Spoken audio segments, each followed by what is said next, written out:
The rain had been falling for 3 hours before Ruth Calloway decided she was done waiting for it to stop. She stood at the small window above the kitchen basin watching water run in crooked lines down the glass, each stream splitting and rejoining as it pleased, going where gravity told it to go and nothing else. Outside, the single lantern above Millhaven's general store swayed on its hook. The light it threw was yellow and sick-looking, barely reaching the mud of the main street before giving up entirely. It was that kind of town. Everything in it gave up eventually. Ruth turned back to the basin and finished the last of the supper dishes. The boarding house was quiet now. The 3 men who rented the front rooms had eaten, belched their satisfaction into the common room air, and retired. Mrs. Vera Osgood, who owned the place and whose back had been sending her to bed earlier and earlier each week, had gone up at 8. The kitchen belonged to Ruth for another hour, maybe 2, and she used that time the way she used most things people left behind, without thinking about it. Carefully, without waste. She dried the cast iron skillet and hung it back on its nail. She wiped down the worktop. She checked that the morning's coffee grounds were laid out in the tin so Mrs. Osgood wouldn't have to bend for them. Small acts, the kind that go unnoticed until they stop. She had been doing them for 2 years in this kitchen, in this town, in this particular life that had settled around her the way sediment settles at the bottom of still water. Not chosen exactly, just accumulated. The contract was in her apron pocket. It had been there for 4 hours. She had found it by accident, the way most things that change a life arrive. Her stepfather, Eldon Price, had fallen asleep in the chair by the common room fire after supper, which he did most evenings now that the cold had come early to Wyoming. His coat had slipped from his lap to the floor, and Ruth had picked it up to fold it over the chair arm because that was the kind of thing she did without being asked, the kind of thing that kept the peace, and the folded paper had fallen from the inside breast pocket and landed face up on the floorboards between them. She had read it before she understood what she was reading. Then she had read it again. The handwriting at the top was not her stepfather's. It was careful and small and belonged to someone who had written many such documents before. The language was the language of property and exchange. Her name appeared in the 3rd line, Ruth Ann Calloway. Below her name, a sum of money. Below the sum, a name she did not recognize. Harlan Wick of Chadron, Nebraska. Below that name, the date. Below the date, 2 signatures. One was Eldon's. The other, she did not know.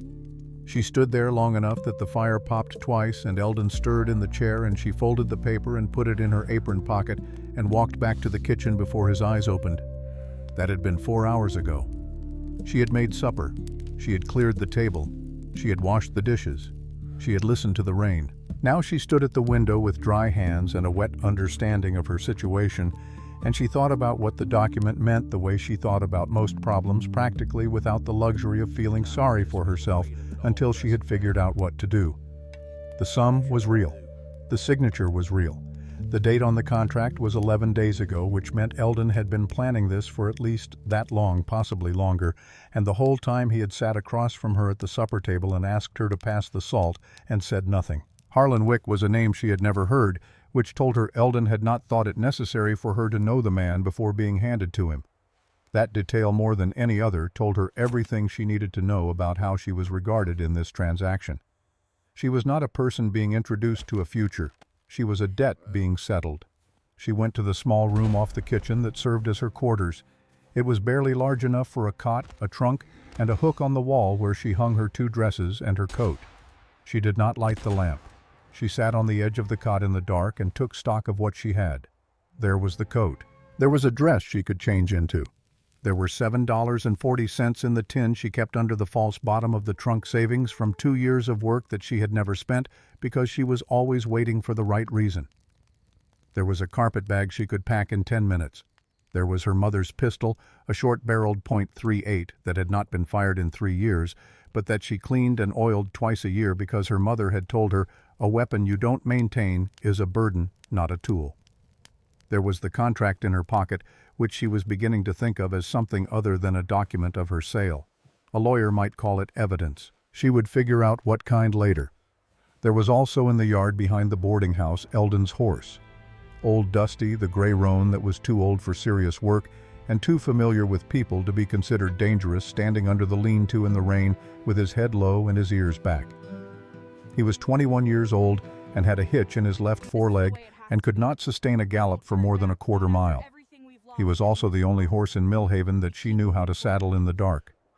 She did not let herself think about where she was going. Not yet.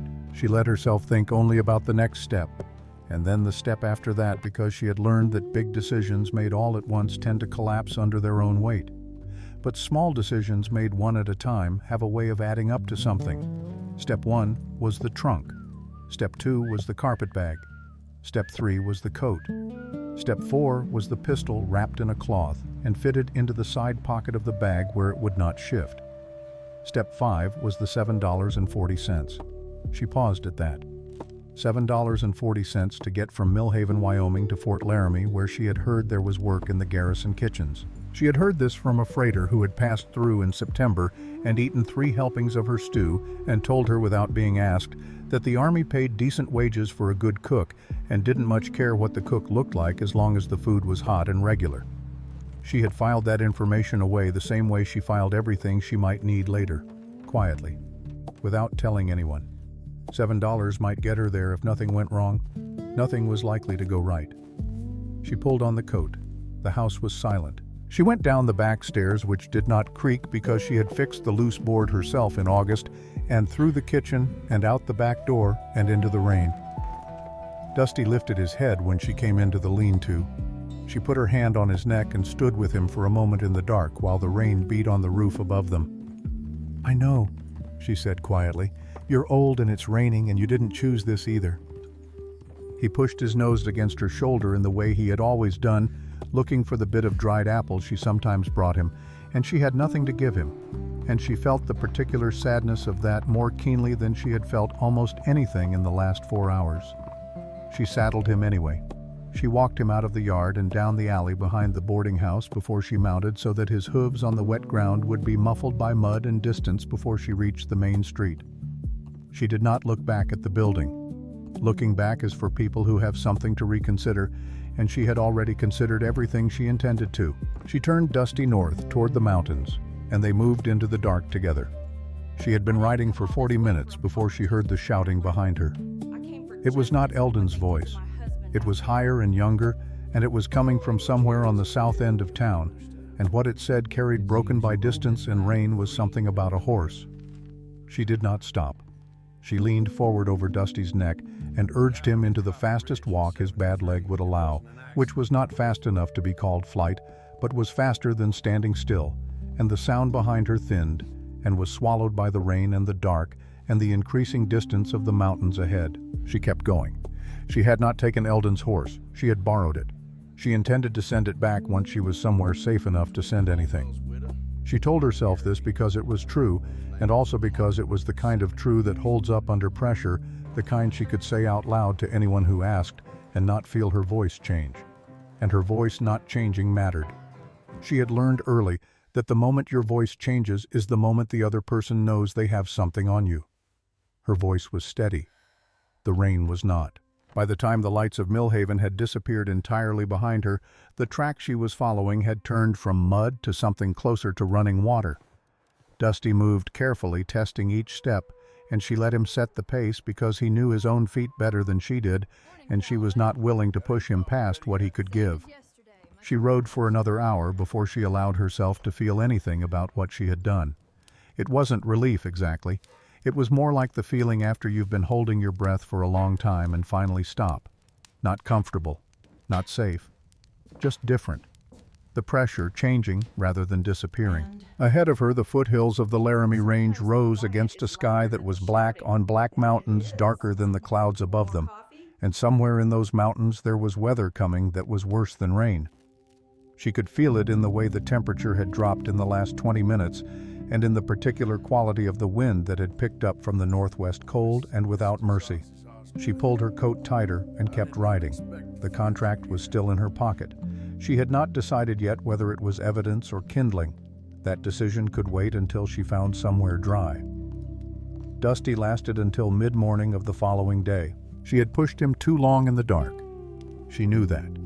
She had made the decision with full knowledge of what she was doing and had done it anyway because the alternative was stopping in the open in the rain with whoever had shouted about the horse still somewhere behind her. Bad choices made in the right order can sometimes add up to survival. She had been hoping for that. What she got instead was the gray roan going down on a slope that looked passable but wasn't the ground under a thin crust of vegetation, turning out to be loose shale that shifted under his back hooves, and then a lurch and a sliding, and a sound she had been dreading for 20 minutes, the wet snap of a foreleg giving way on terrain it should never have been asked to cross. Dusty did not scream. He was too old and too tired for that. He went down on his side with a heaviness that was almost dignified, and lay with his chest heaving and one eye showing white, and his breath coming in hard abbreviated bursts that told her everything she needed to know. She stood over him for a moment. The rain had stopped sometime in the night, and the morning was gray and cold and very quiet, the kind of quiet that sits on mountain ground like something physical, like a presence rather than an absence. She took the pistol from the carpet bag. She did not look away. One shot. Clean.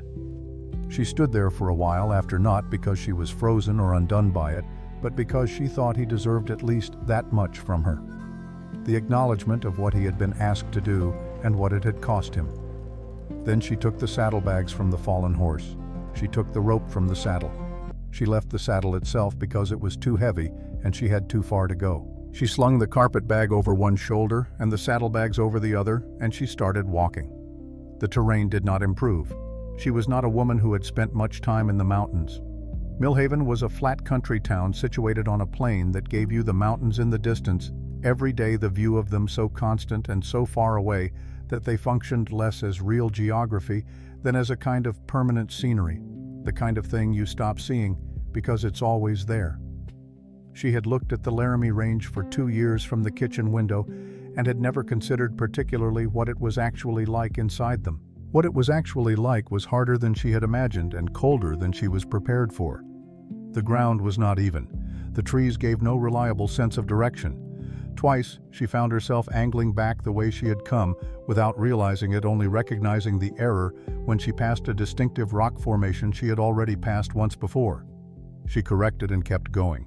The sun was somewhere above the cloud cover, useful for knowing that morning existed, useless for knowing which direction was north. She ate the last of what she had packed, a piece of hard cheese and 2 biscuits that had gone partly soft from the rain around what she judged to be noon. She drank from a stream she found by hearing before she saw it, kneeling on the bank, with her hands cupped the water cold enough to make her teeth ache. By mid-afternoon, the light had begun to thin toward the gray that precedes mountain dark, which comes faster and more completely than the dark of open country, and she had found nothing that could be called shelter.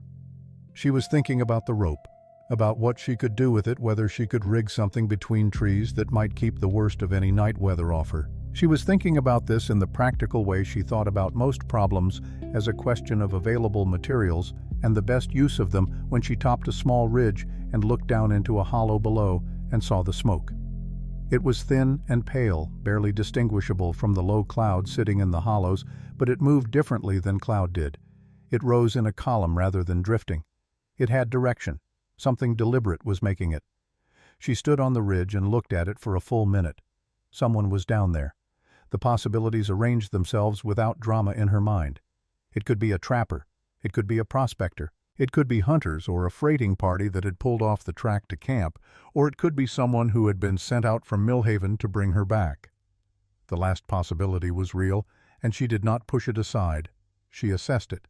If Eldon had sent riders after her, they would have caught her on the trail last night while she was still on Dusty, or this morning when she was on foot and making poor time across bad ground. If they were ahead of her, they would have to have known which way she was going, and she had not known herself which way she was going until she was already going there. That argued against it being a search party. It did not rule it out. She looked at the sky. The light was failing faster now, and the temperature, which had been cold all day, was dropping in the way that means it intends to keep dropping. She had no shelter. She had a pistol with 5 rounds remaining. She had at last count the judgment to know when her options had narrowed to 1. She went down toward the smoke. She came in from the east side of the hollow, moving through the trees as quietly as wet ground allows, which is not very quietly, but was the best she could do. The smoke was coming from a low structure that was part cabin, part something she didn't have a word for, built into the hillside, the way a den is built, using the hill itself as 2 of its walls and adding timber and stone for the other 2. A lean-to ran off the side of it, and under the lean-to was firewood stacked high and orderly in the way that speaks of someone who has done this enough times to know how much they need. There was a fire outside as well as in, a small one built in a ring of stones with a flat rock set at its edge that was serving as a cooking surface. On the flat rock was a pan. In the pan was something that smelled like meat. The man sitting beside the fire was not looking at the meat. He was looking at his right boot, which was across his knee and at the seam that ran along its side, which he was repairing with a curved needle and a length of waxed thread. He was concentrating on this with the attention of someone who has done it many times, but still respects the work, and he had not heard her come into the hollow, or if he had, he was choosing not to show it. She stood at the edge of the trees and looked at him for a moment. He was a large man, broad through the shoulders, the kind of build that comes from physical work rather than from anything intentional. His jacket was elk skin, well worn with fringe along the sleeves that had been repaired in several places with leather that didn't quite match. His hair was dark and needed cutting. His hands on the boot were steady. He looked like a man who lived here, not like a man who was passing through. She stepped out of the trees. He looked up immediately, not startled but present, the kind of attention that doesn't require a flinch to prove it's real. He looked at her. She looked at him. She was aware with the detached clarity that cold and exhaustion produce of what she must look like. A day and a night in the rain. Hours of walking through rough ground. Her skirt was caked with mud to the knee. Her hair had come entirely out of its pins sometime before noon, and she had not had occasion to do anything about it. She was carrying 2 bags and a rope and a pistol that she had not put away yet because she had not yet decided whether to. He looked at the pistol. Then he looked at her face. He said, "There's a chair." He pointed with the needle at a section of log that had been split flat on one side and set beside the fire. That was all he said. She looked at the log. She looked at him. She calculated the distance between them and the position of his hands, which were still holding the boot and the needle and were not moving toward anything else. She walked to the log and sat down. The fire was extraordinary. She had not understood how cold she was until the heat of it reached her, and then her hands began to shake just slightly in the particular way that means the body is catching up to something the mind has been managing on its behalf for hours. She put the pistol in her coat pocket. She did not take her hand off it. He went back to the boot. They sat like that for a while, the fire between them, the pan of meat beginning to spit at its edges. The light in the hollow was going fast now, the trees turning to silhouettes, the sky above them deepening from gray to something closer to blue-black. She said, "Do you have meat to spare?" "I do," he said without looking up from the boot. "I can cook." He looked at the pan on the flat rock, then at her. Something moved across his face that was not quite amusement but was in the general neighborhood of it. "I can see that cooking needs doing," he said. She almost said something sharp. She decided against it. She was cold, and he had not threatened her, and the fire was real. "I can cook in exchange for shelter for the night," she said. "I'm not asking for more than that." He finished the stitch he was working on and knotted the thread. "There's the cabin," he said. "You can have the far wall. I sleep near the door." "That'll do." He looked at her then fully in the way he had not quite done before. Not the appraising look she was used to, the one that started at her face and moved downward and arrived at conclusions before it had finished moving. This was different. It was the look of someone reading a situation rather than a person. "How long were you out there?" he asked. "Since last night." He nodded once, as though this explained the mud and the shaking hands and the rope, and went back to his boot without further comment. She moved toward the pan. The meat was venison cut in the rough pieces of someone who knew how to field dress an animal and cared more about not wasting the animal than about the presentation of the pieces. There was a small sack of cornmeal near the rock and a clay pot of rendered fat and a tin of salt. Not much. Enough. She worked. She had always worked best in the immediate demands of a task, the way some people lose their trouble in conversation or drink, and she had always lost hers in the particular absorption of making food, which required her hands and her attention, and left less space for everything else. She thought about the heat of the pan and the ratio of fat to meal and the way the venison needed to go last, or it would toughen. And she did not think for a few minutes about the contract in her pocket, or the dead horse on the slope above, or the man sitting 12 feet away who had given her shelter without asking her why she needed it. She served the food in 2 tin plates she found hanging inside the cabin door. He took his plate with a nod that was the closest she had seen him come to a social gesture. They ate. It was the best meal she had tasted in a long time, which she was aware was partly the hunger talking. But partly it wasn't. There was something about eating food you have cooked yourself in difficult circumstances that has a flavor nothing made in comfort can replicate. When he finished, he set his plate aside and said without preamble, "Silas Morrow." It took her a moment to understand he was giving her his name. "Ruth Calloway," she said. He nodded. "You're running from something or someone." It was not a question. She put her plate down. "I'm running towards something. Fort Laramie. There's kitchen work there." "That's north. You were coming from the southeast." He said this without accusation as a statement of observable fact. She had been turned around in the mountains, and she had known it, and he had simply named it. "I got off the track," she said. "Easy to do in these hills." "Is it far, Laramie?" He looked at the mountains above them, as if reading something in the dark shapes of them that she could not read. "On good ground on a horse that isn't lame 2 days, maybe 3. He paused. "On foot from here across this terrain." He paused again. "Longer." She thought about this. She thought about the money in her carpet bag and how far $7.40 stretched on foot across mountain terrain. "Is there a track from here?" she asked.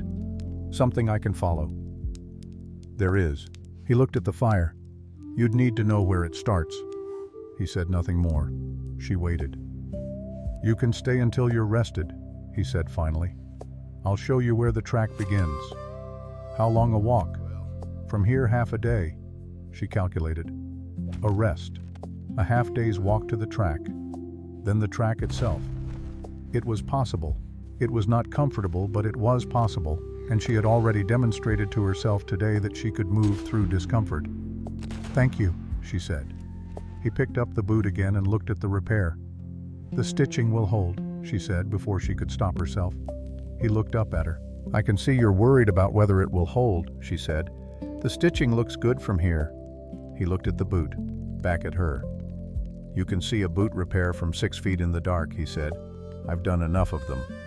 He turned the boot in his hands, examining what he'd done with the critical eye of someone setting their own standard rather than anyone else's. Then he set it aside. "There's a blanket inside," he said. "Extra one on the shelf." She took the plates to where a bucket of water sat near the cabin door and washed them. He watched her do this without commenting, and she felt his attention the way you feel the presence of a large, quiet animal in a small space, not frightening but not ignorable either. She found the blanket on the shelf. It was wool-heavy and smelled of wood smoke and pine, and the particular smell of things that have lived for a long time in cold, which is not unpleasant. She laid it on the far side of the cabin against the wall and sat on it. From here she could see him through the open door, still sitting by the outside fire, his elbows on his knees looking at the dark. She took the contract from her pocket and looked at it for the first time since she had put it there. Eldon Price, Harlan Wick. Her name in the careful handwriting of a stranger. The sum that had been decided was appropriate for her. She did not find the sum insulting. She found the arithmetic insulting the calculation that had been made without her knowledge or consent that she was a problem with a price attached. She had been aware in the general way that a person is aware of what the world thinks of them when the world makes its thinking plain that she was not valued in Millhaven. Not by her stepfather, who had made it clear from the beginning that her mother's death had left him with an inconvenience rather than a daughter. Not by most of the town, which regarded her with the mild contempt that small communities reserve for people who don't fit the shape the community has decided on for them. She was too large, too plain, too direct, too accustomed to doing things for herself to be comfortable to be around, and people tend not to value what makes them uncomfortable. She had known all of this. She had known it by the ache of it when something pressed the particular dull awareness of a thing you have stopped expecting to go away. She had managed. She had cooked other people's food and fixed other people's boot stitching, and waited without quite knowing she was waiting for something that would give her a reason to leave. The contract was a reason, not the kind she would have chosen, the kind that arrives anyway. She folded it back into her pocket. Outside, Silas Morrow had not moved from his position by the fire. He was still looking at the dark in that way he had, as though the dark were something to be read rather than simply endured. She lay down on the blanket and pulled it over herself and listened to the fire outside, the small adjustments of burning wood and the wind that had picked up again in the trees above the hollow, and the complete and absolute silence of the mountains beyond these things. She thought about Dusty briefly. She hoped it had been quick. She believed it had been. She thought about Mrs. Osgood, who would come down in the morning and find the kitchen cold and the morning coffee not laid out, and would know from these absences that something had changed. She hoped the old woman's back was better. She hoped whoever cooked for her next learned the coffee grounds trick and the loose stairboard and the way the back door needed lifting slightly as you pulled it to keep the hinges from screaming. She thought about Harlan Wick of Chadron, Nebraska, who had paid money for a woman he had never met, and she wondered what kind of man does that. Then she thought it didn't matter. He was a problem for later. The fire outside shifted and popped.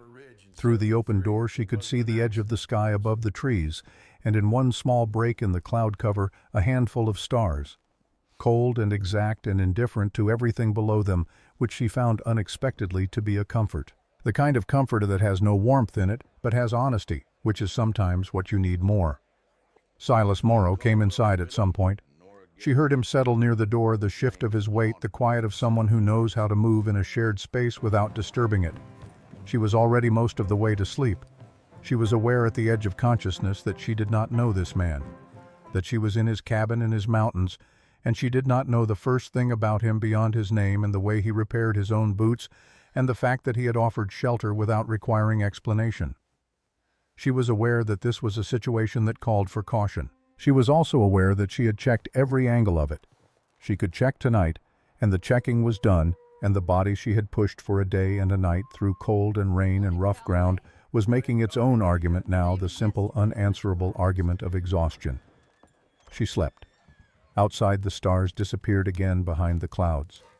In the hollow, the fire burned down to coals and the coals to ash, and the night moved through its hours the way it always does, without asking anyone's permission or consulting anyone's plans. The mountains held the hollow, the way they hold everything in them, with the same patience they have applied to centuries of weather and season and the small, urgent lives of everything that passes through their keeping. Ruth Calloway slept in a stranger's cabin on a borrowed blanket, with a contract in her pocket and a pistol within reach. She did not dream. Outside the hollow, something moved in the tree line, an animal going about its own business in the dark, indifferent to hers. The fire had gone to ash by the time she woke. She woke before he did. This was not a surprise. She had woken before everyone else for most of her adult life, first in her mother's house, where the mornings required managing before anyone else was ready to manage them. Then in the boarding house, where Mrs. Osgood's back had made early rising a necessity that fell, as necessities tend to do, to the person most willing to absorb it. Early morning had always felt like the only hours that belonged entirely to her before the day filled up with other people's requirements. She had never needed to be told twice to be somewhere quiet before the day filled up with other people's requirements. She lay still for a moment in the gray light that came through the single window, orienting herself. The smell of wood smoke and pine, the weight of the wool blanket, the sound of breathing from near the door, steady and slow, the breathing of someone who sleeps without complication. She rose quietly, found her boots, and went outside. The hollow in the early morning was a different place than it had been the night before. The cloud cover had thinned overnight, and the sky above the trees was pale and clear at its edges, the mountains to the north still dark, but their outline sharp. The fire ring held cold ash. The temperature was low enough that her breath came out in short white bursts, and the ground was stiff with the frost that had come in the last hours of the night. She found the woodpile under the lean-to. She found the kindling box beside it. She built the fire the way her mother had taught her, which was the way her mother's mother had taught her before, that small dry pieces first laid in a structure that lets air move through it, because fire needs to breathe the same as anything else alive, and then larger pieces once the small ones had taken. By the time the flames were established, she had also found in the lean-to beside the wood a covered tin bucket that held oats, and a second bucket with a lid that proved when she opened it to contain a quantity of dried berries and what appeared to be rendered bear fat. She was looking at these materials and calculating what could be made from them when she heard movement inside the cabin. He appeared in the doorway a few minutes later. He looked at the fire. He looked at her. He looked at the oats tin which she had set beside the fire. He said nothing. He went to the water bucket at the side of the cabin wall and washed his face and hands with the focus of someone who treats the small rituals of a day as worth doing properly. She said, "I found oats. I can make porridge if you have a pot." He looked at her again with that same quality of attention she had noticed the night before, the kind that takes its time and does not announce itself as looking. "Pot's inside," he said. "Hook above the hearth." She made the porridge. She made it with water and a small amount of the rendered fat stirred in at the end, which gives it a body that plain water won't, and she added the dried berries for the last 2 minutes over the heat so they softened without disappearing. She had no sugar. She had no salt to spare for something sweet. It was plain food made the best it could be from what was available. She served it in the 2 tin plates from the night before. He ate without comment, which she had already come to understand was his version of approval. A man who would say something if it was wrong and says nothing when it isn't is easier to read than one who performs satisfaction he may or may not feel. When he was done, he set the plate down and said, "I'm going up the north slope. Spotted a deer trail 2 days ago. I want to check before the ground hardens more." She nodded. He picked up his bow, which had been leaning against the cabin wall. She had not paid it particular attention the night before, but now in the morning light, she saw it was a serious piece of work. Not decorated, not made to impress anyone, made to function, its limbs smooth from long use, its string waxed and tight. He was halfway across the hollow before he stopped. He turned back. "Track to Laramie starts at the big split pine on the east ridge," he said. "You'll see it from the top of the hollow. Take the left fork when the trail divides. Don't take the right. The right goes up and dead ends at a rock face." She looked at him. "I thought you said half a day's walk to the track," she said. "To the start of it. I just told you where the start is."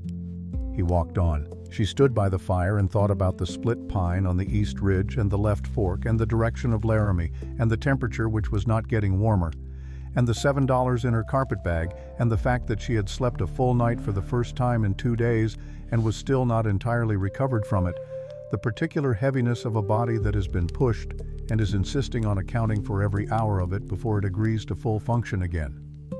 She thought about all of this. Then she picked up the tin plates and washed them in the water bucket and stacked them back on the hook inside the door and started putting the cabin in order because it needed doing, and she was here, and it was the kind of thing she did. He came back 4 hours later with a young buck across his shoulders, which he hung in the lean-to with the efficiency of someone who has done this work so many times that it has become its own kind of meditation. She watched him from the door of the cabin where she had spent the morning and the way she spent most of her time when not actively required elsewhere usefully. The cabin had not been in disorder exactly. It had been in the state of a place where one person lives alone, and that person is not interested in neatness for its own sake, but maintains a functional organization that only that person fully understands. She had not rearranged it. She had cleaned what could be cleaned and repaired what she could see needed, repairing a split in one of the window's oilskin coverings that let in cold air, a loose stone in the hearth surround that had been rocking on its mortar for long enough that the mortar had turned to powder and needed replacing with a mixture of clay and ash from the fire which she had packed in and left to set. She had done these things because her hands did not do well with nothing to occupy them, and because the tasks were there, and because being useful in a space she had found is a more honest way to understand it than simply looking at it. He stopped at the lean-to and looked at the cabin door from where he stood. "Window covering," he said. "The cold seam on the left side. I used pine pitch from your tin. It'll hold until it gets warm enough to do it properly." He was quiet for a moment. "Hearthstone was loose," he said. It was not quite a question. "Clay and ash. Give it a day to set before you let the fire get too hot on that side." He looked at her with an expression she was beginning to think might be the closest he came to being surprised by something. "You didn't go to the East Ridge," he said. "I'll go tomorrow." "You said you needed to get to Laramie." "I do." She looked at the deer hanging in the lean-to. "You have more work than one person can do in a day. I can be useful here for another day while I rest my legs. After that I'll go." He considered this the way he seemed to consider everything without rushing it. "In that case," he said, "I'll pay you in provisions for the road. Jerked meat and cornbread. Better than nothing for the trail." "Better than nothing is often the best available option," she said. He almost smiled. She was not entirely sure of it because it was gone so quickly, but something moved through his face that hadn't been there before. "I'll start on the deer," he said. "I'll start on the cornbread," she said. They worked on opposite sides of the lean-to for the rest of the afternoon and did not talk much, which suited them both. That was the end of what could be called the first day. The second day was similar to it in structure and different from it in texture, the way 2 days of the same weather can feel entirely unlike each other depending on what is said between the people living through them. On the second day, she found the newspaper. She was not looking for it. She had gone to the lean-to for more firewood, choosing pieces by weight and dryness the way her mother had taught her, and the newspaper had been under the second layer of the woodpile, folded to a quarter of its original size, its edges brown from exposure. It fell when she shifted the logs around it and landed face up on the ground at her feet, and she saw before she could choose not to the headline.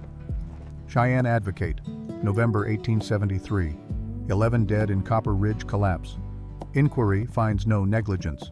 She picked it up because it was there, and because leaving a newspaper on the ground in damp conditions destroys it, and she set it on the shelf inside the cabin with the folded side out so that the headline was not visible, and she went back to the woodpile and finished selecting the logs she needed, and she did not think about it again until that night. That night she woke at some hour she could not identify the darkness in the cabin complete, and heard the sound that had woken her.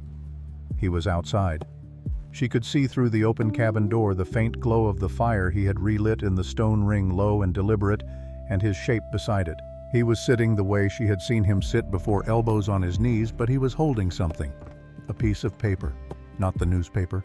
A single sheet, much folded, smaller than the newspaper had been. He sat with it for a long time. He did not read it. He had read it before many times, she thought, and now he was simply holding it in the way you hold something you cannot put down and cannot carry much further either. Then he put it in the fire. He sat and watched it burn, the paper curling and blackening, and then becoming nothing at all, and his face in the firelight was the face of someone discharging a debt they had been carrying for a long time. Not free of it, just done with a portion of it. She lay back down before he turned around. In the morning she made the porridge again, and she made it slightly differently, using more of the berries and less water, richer and warmer against the cold that had come deeper into the hollow overnight. She did not say anything about the fire or the paper. She served his portion in the tin plate and set it near him without comment. He looked at the porridge, then at her. She was already eating, looking at something in the middle distance beyond the fire ring. He picked up his spoon.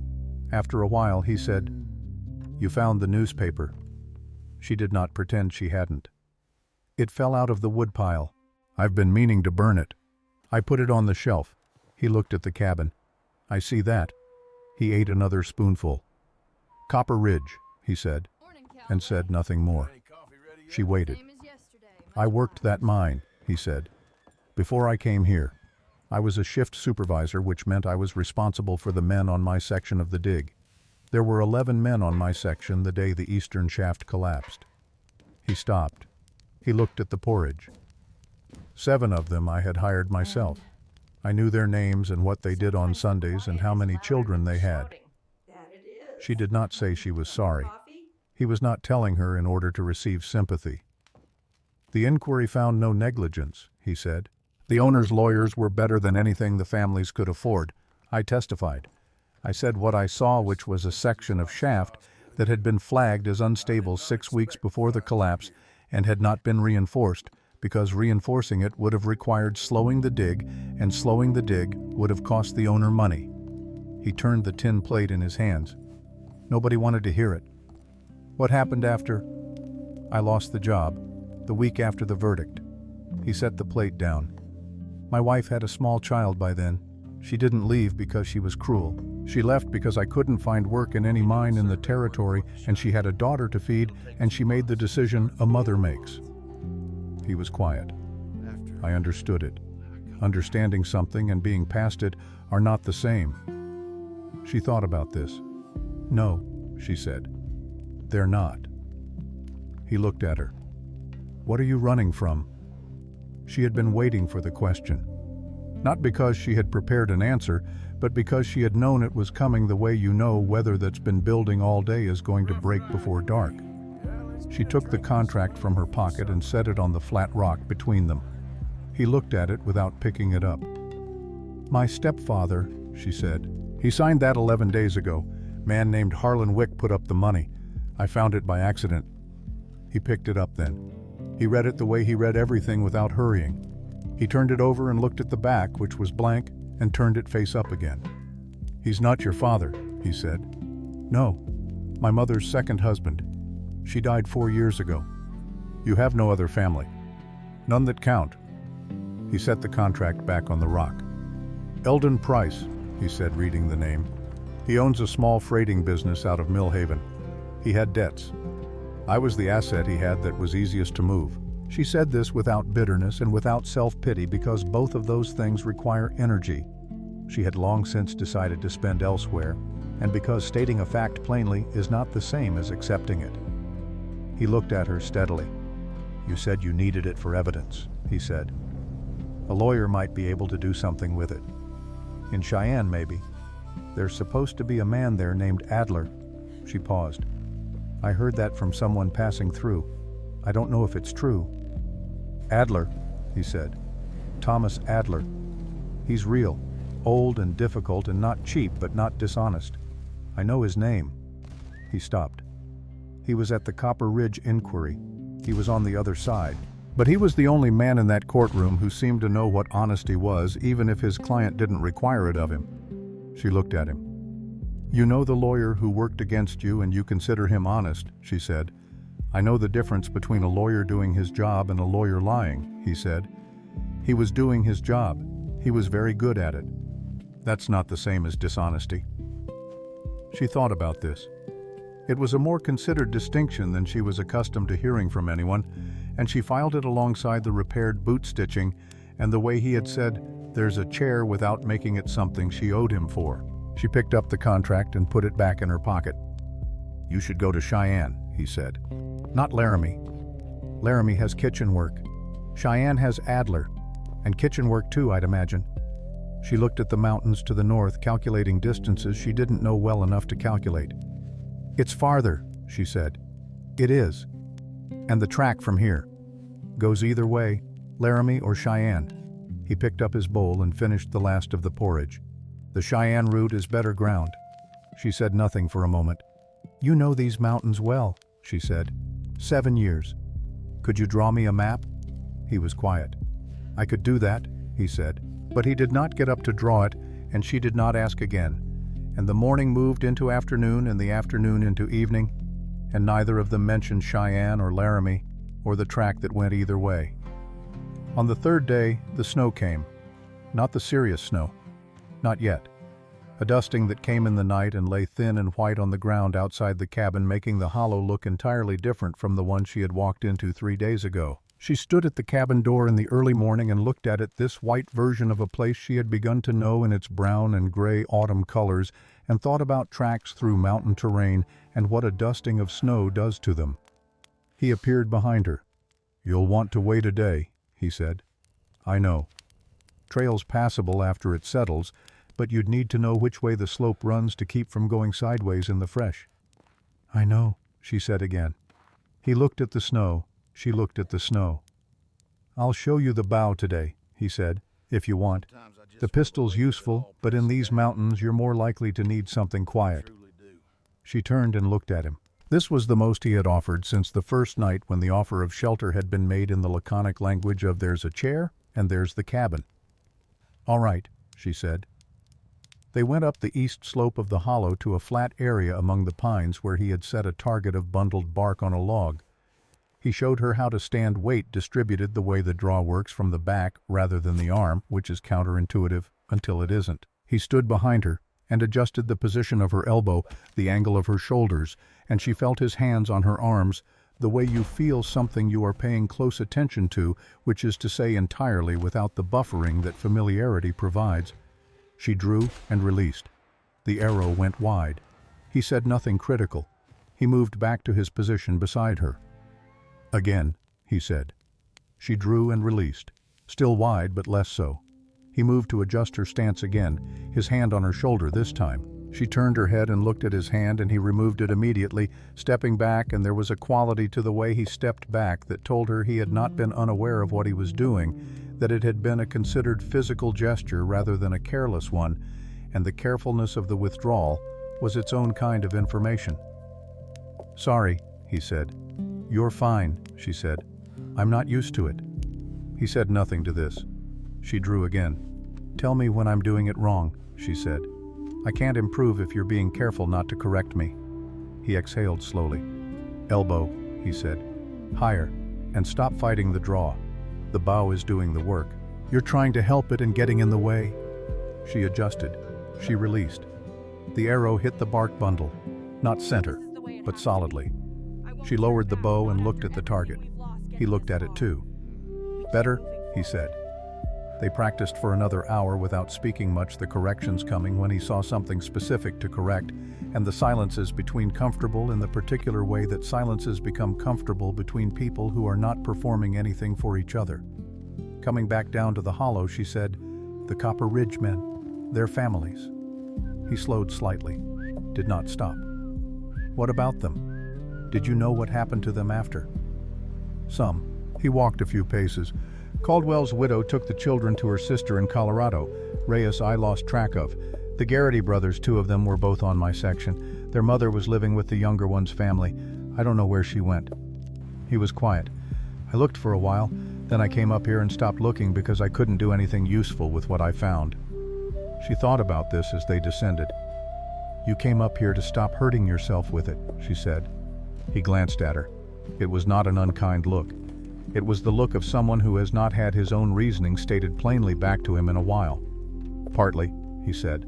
"Partly I came up here because there was nowhere else I could be without someone who knew about Copper Ridge looking at me as though I'd killed them myself." "You didn't?" "No. The owner did.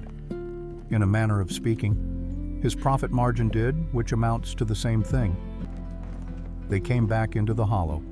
She rebuilt the fire while he checked on the drying venison in the lean-to. She put the water on to heat.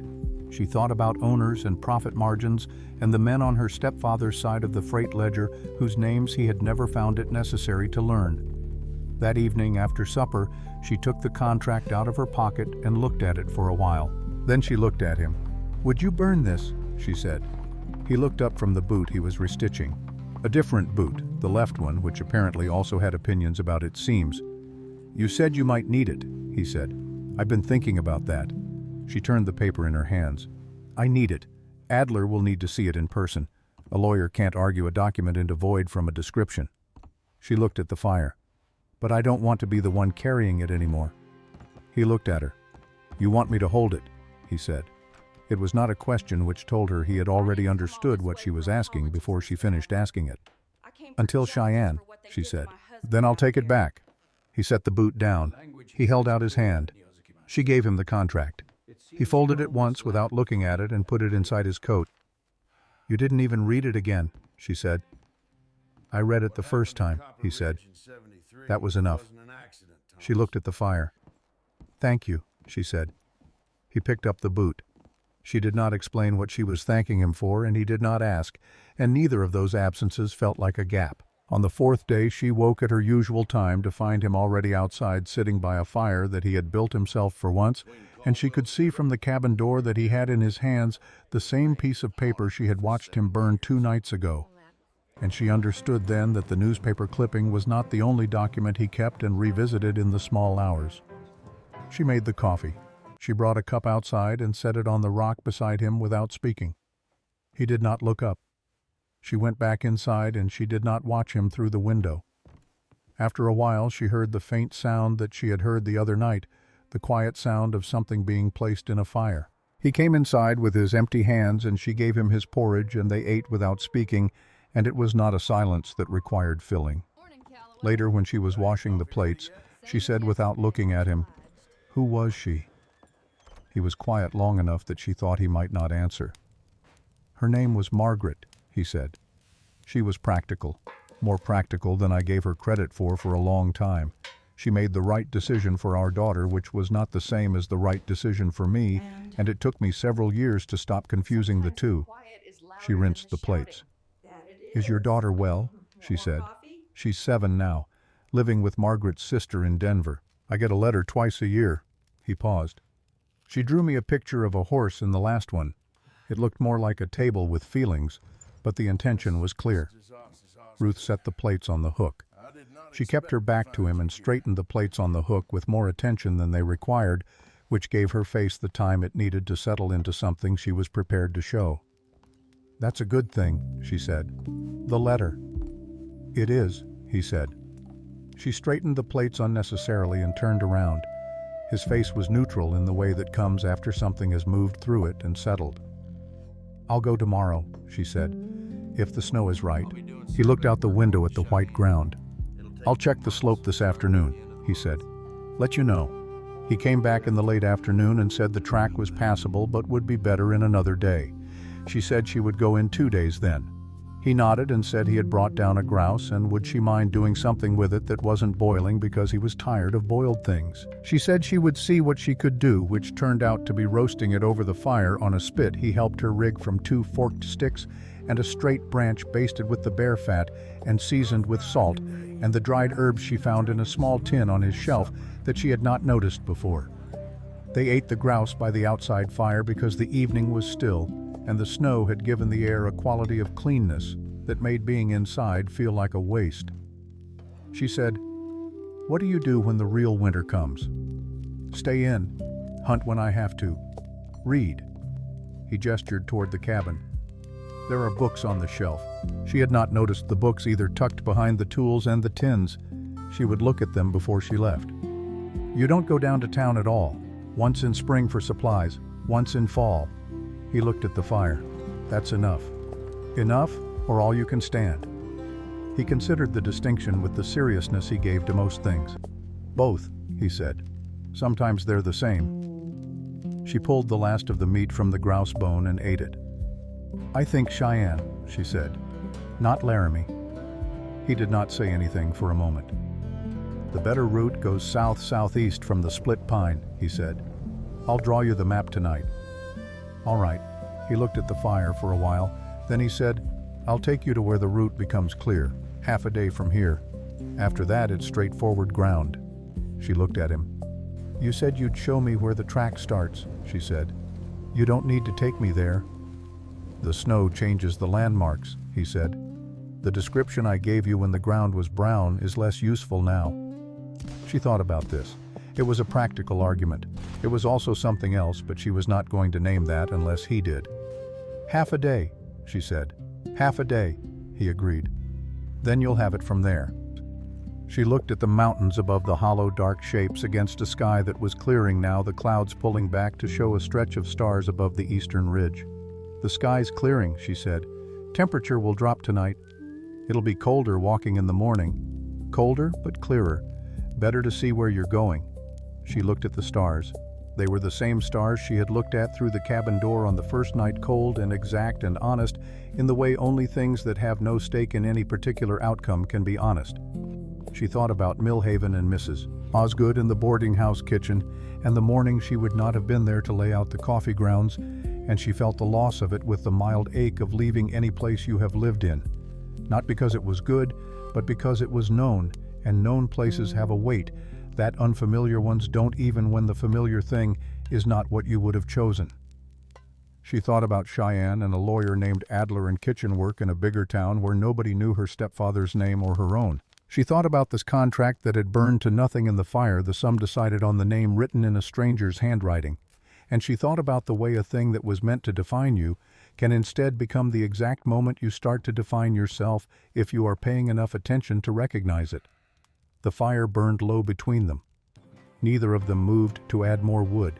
The hollow was very quiet, and the stars above the eastern ridge were very clear, and presently she became aware that he was looking at the same stars she was looking at, not at the fire, not at the mountains, but at the same small section of the clearing sky.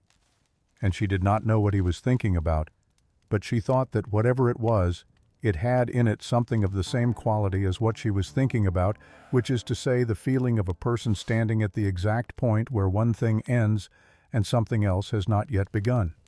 The stars said nothing about this being stars, but they stayed clear all the rest of the night, which was something. She had been in the hollow for 5 days before she understood what kind of man Silas Morrow was, not the surface of him.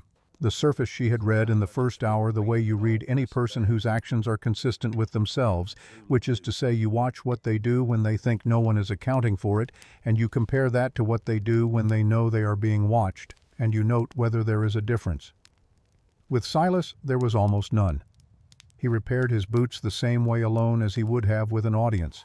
He built the fire with the same attention at 4 in the morning as at noon. He cut the meat from a carcass with the same economy and respect, whether she was watching from the cabin door or not there at all. This kind of consistency is rarer than people imagine. She had seen enough of its absence to recognize its presence. What she had not understood until the 5th day was the thing underneath the consistency. The specific shape of the wound that had driven him up here and kept him here, and the way that wound had not healed exactly but had been worked around the way a person learns to walk differently after a break that did not set quite right. She understood it on the 5th day because of what happened with the gun. They had gone back to the flat area among the pines for another hour of practice with the bow. She was improving. Not in the dramatic way of stories where a natural talent reveals itself in a single session, but in the real way which is incremental and occasionally frustrating and marked by small corrections that accumulate into something better over time.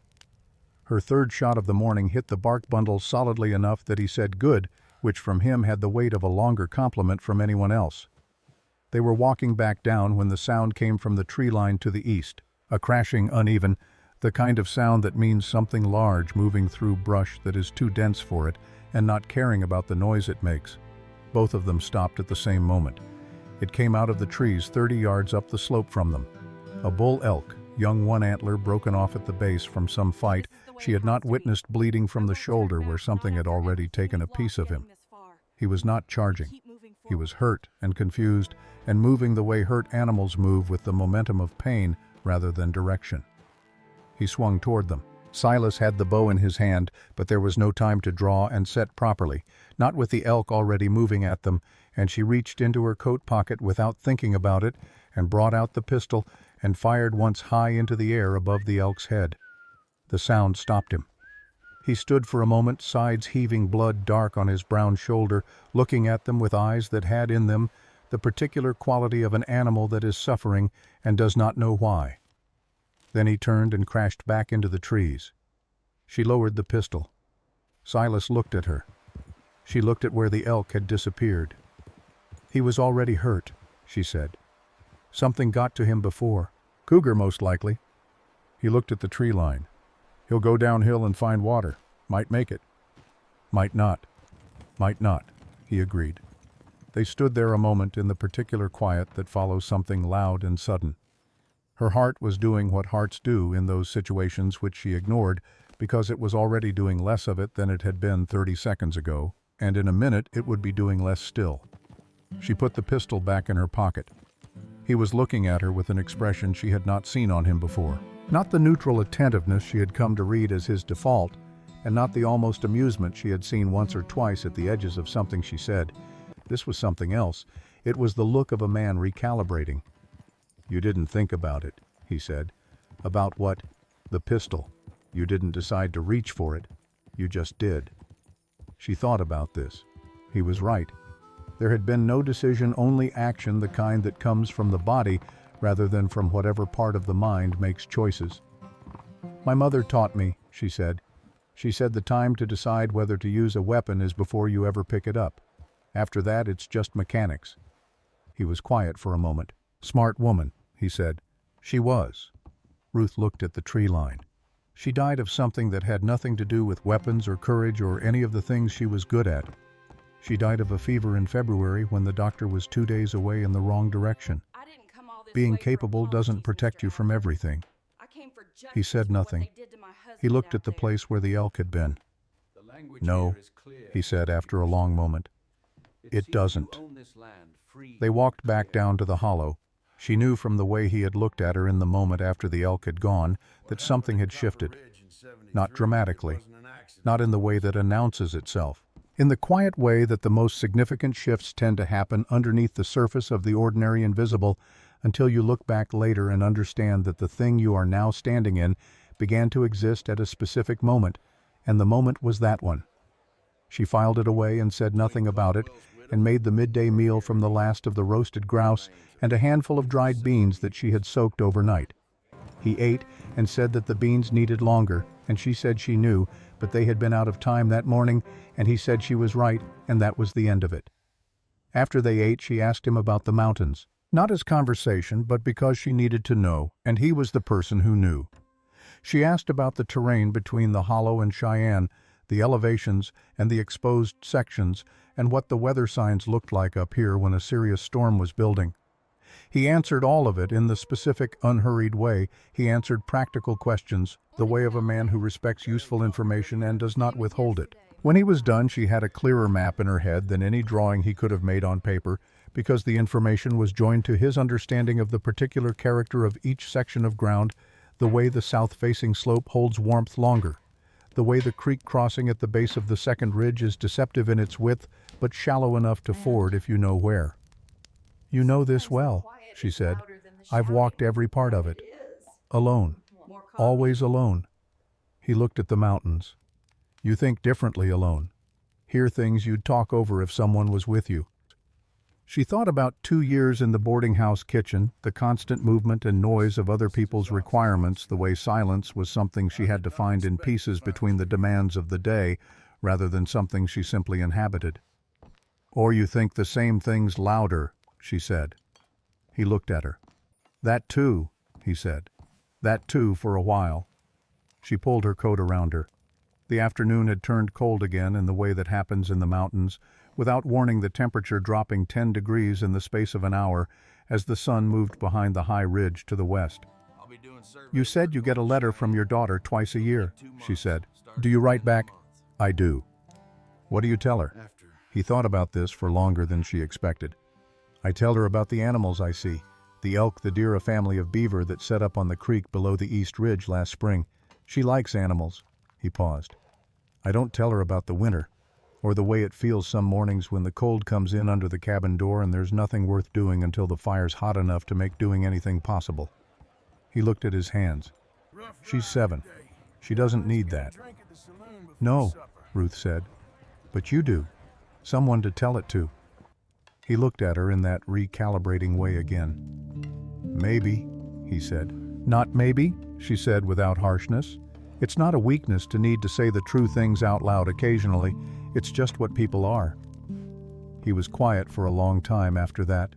She did not fill the silence.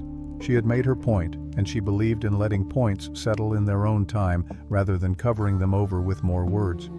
When he spoke again, he said, "You should know there were tracks this morning on the East Ridge. Horse tracks, 2 sets coming from the south and going back the same way."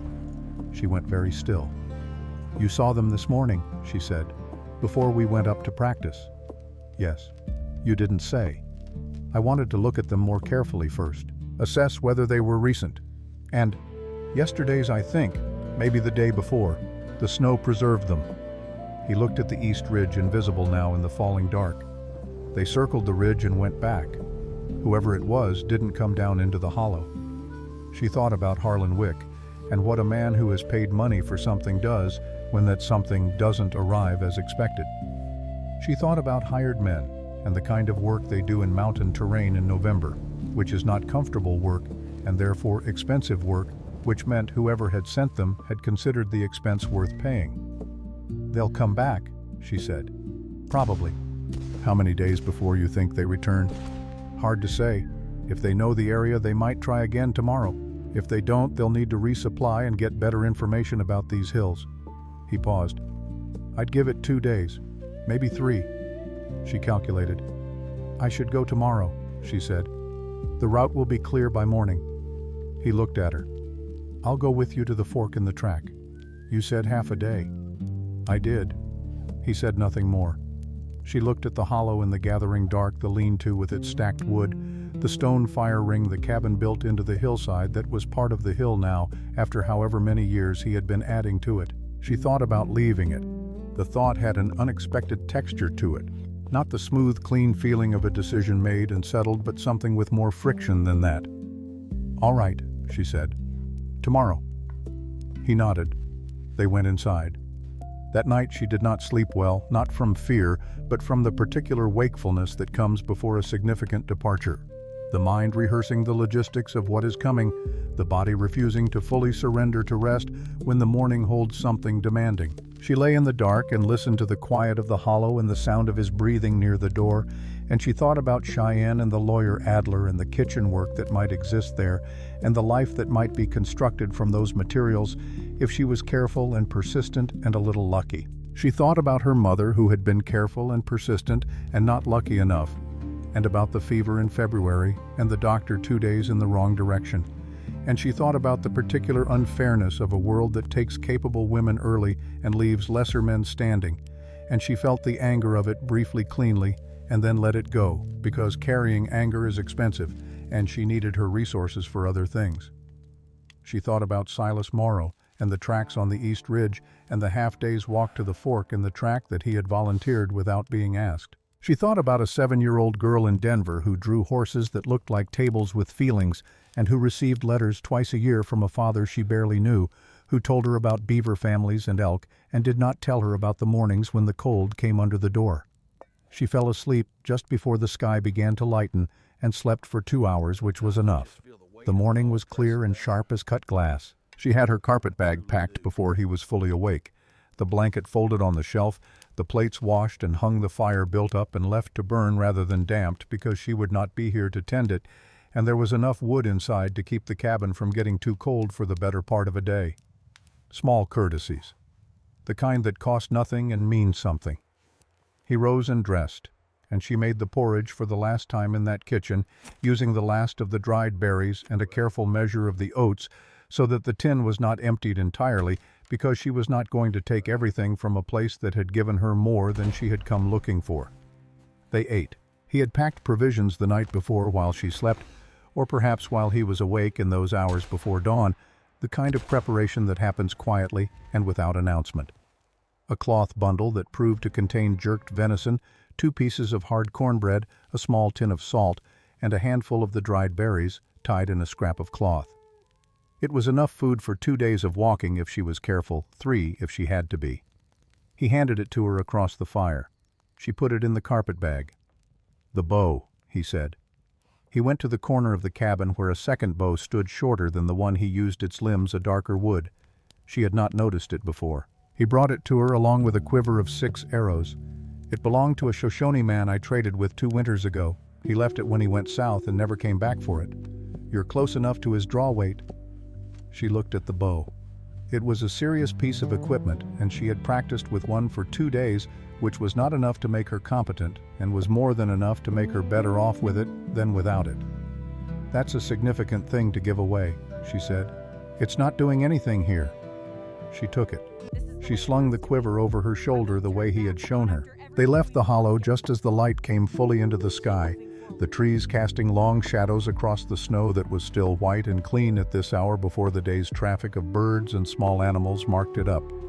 He went first, reading the ground the way she had watched him read it all week, with a quality of attention that was not dramatic, but was total.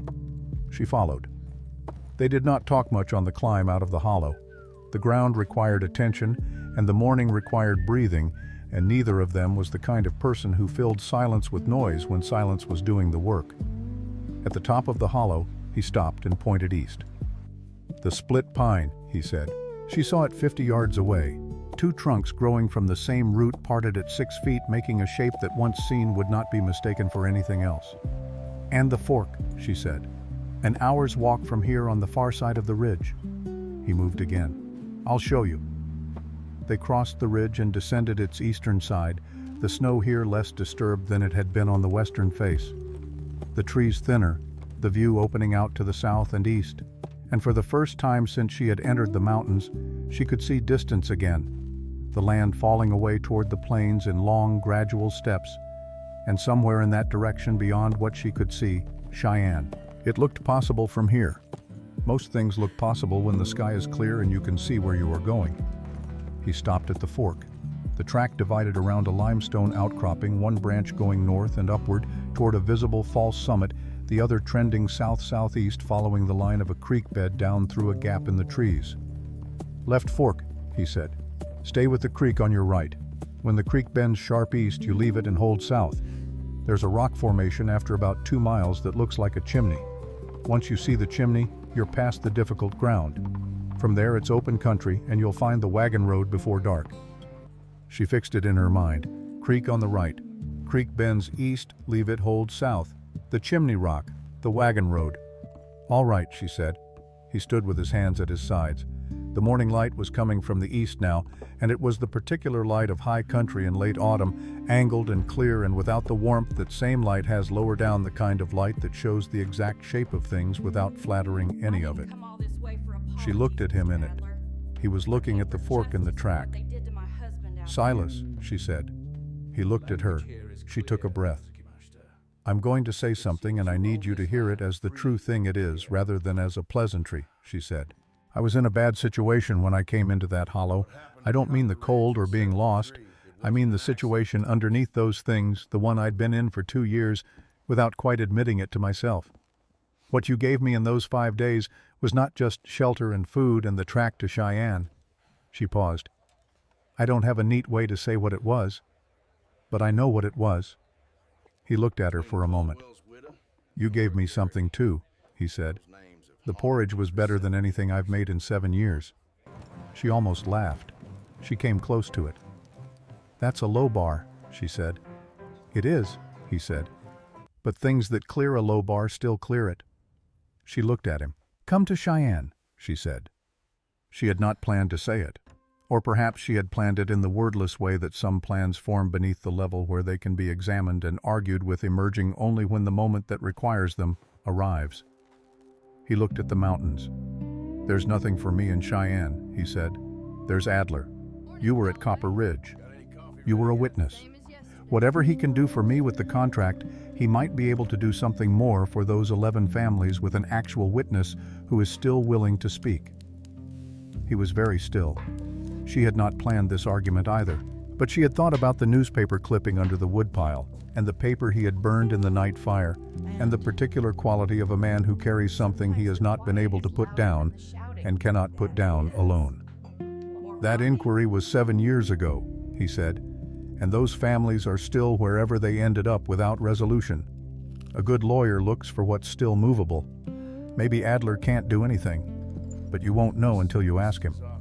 He looked at the south-southeast fork in the track. "I haven't been to Cheyenne in 4 years, he said. "I know. It won't be the same as this." He gestured back toward the hollow, invisible now behind the ridge. "No," she said. "It won't. But this isn't sustainable forever either, and you know it." It was a blunt thing to say, and she said it bluntly because he was not a man who benefited from the padded version of a true thing. He was quiet for a long time. A bird called somewhere in the trees above them. A jay, indignant about something the way jays always are. "Half a day back to the hollow to close it up properly," he said finally. "Another day to Cheyenne from here if the ground holds." "Day and a half total," she said, roughly. She looked at him. He was looking at the south-southeast fork with an expression she could not entirely read, which was not unusual with him. But underneath the expression she could see the thing she had come to recognize in the last 5 days as his version of having decided something, a particular setting of the jaw, a quality of the eyes that was subtly different from their ordinary steadiness. "I'll need to go back for the supplies," he said, "and the other bow, and there are things that need doing before I leave the cabin for the winter that weren't done yet." "How long?" "If I move quickly, I can be back at this fork by midday tomorrow. You should keep going today while the light is good. I'll catch you up on the wagon road." She looked at him. "You'll catch me up," she said. "I said I would." She held his gaze for a moment. He did not look away. "All right," she said. She picked up her carpet bag. "I'll wait at the wagon road if I reach it before you do." "Don't wait in the open," he said. "Find the tree cover on the south side of the road. Better if whoever left those tracks doesn't see you first." She nodded. She started down the south-southeast fork. She did not look back. She had said the true thing, and he had received it the way he received everything without performance, and there was nothing left in that direction worth turning around for. The fork in the track was behind her. Cheyenne was ahead. That was the whole of the geography now. She walked. The creek was where he had said it would be, a narrow thing running clear over stones, the sound of it steady and particular under the quiet of the morning.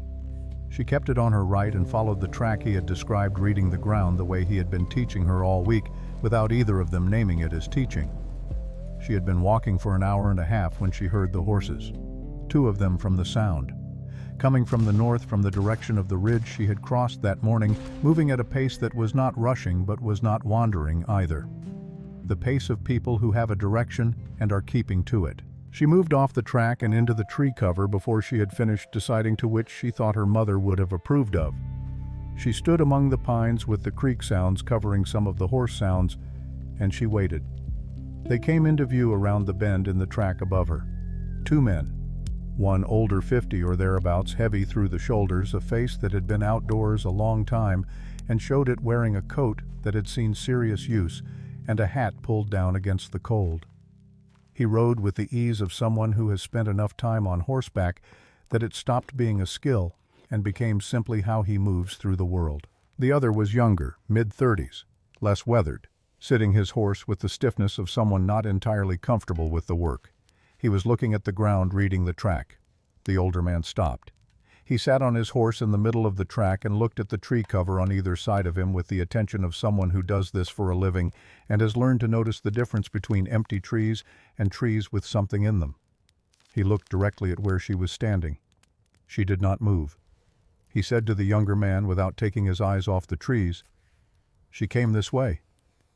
The younger man looked up from the track. "You sure? Tracks are fresh. Half hour, maybe less." He paused. "She's in the trees." Ruth stepped out.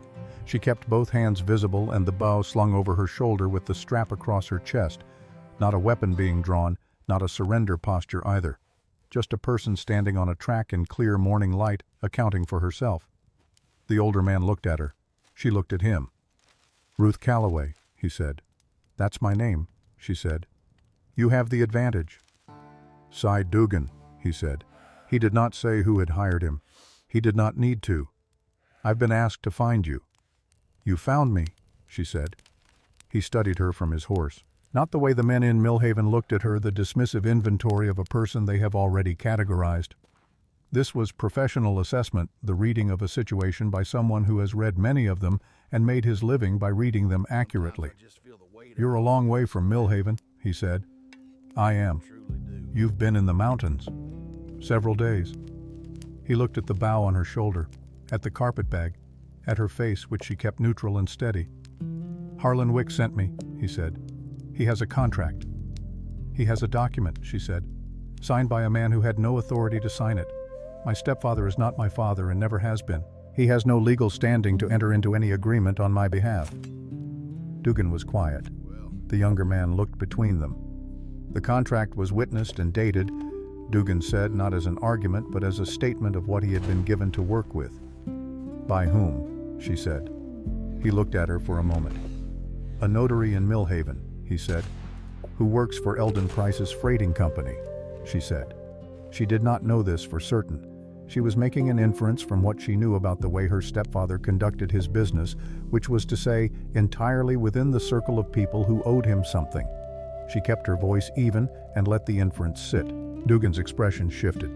Not much, but she had been watching people's faces across kitchen tables and boarding house counters for her entire adult life, and she could read a small shift. "Mr. Wick is a man of some standing in Chadron," Dugan said. "I'm sure he is.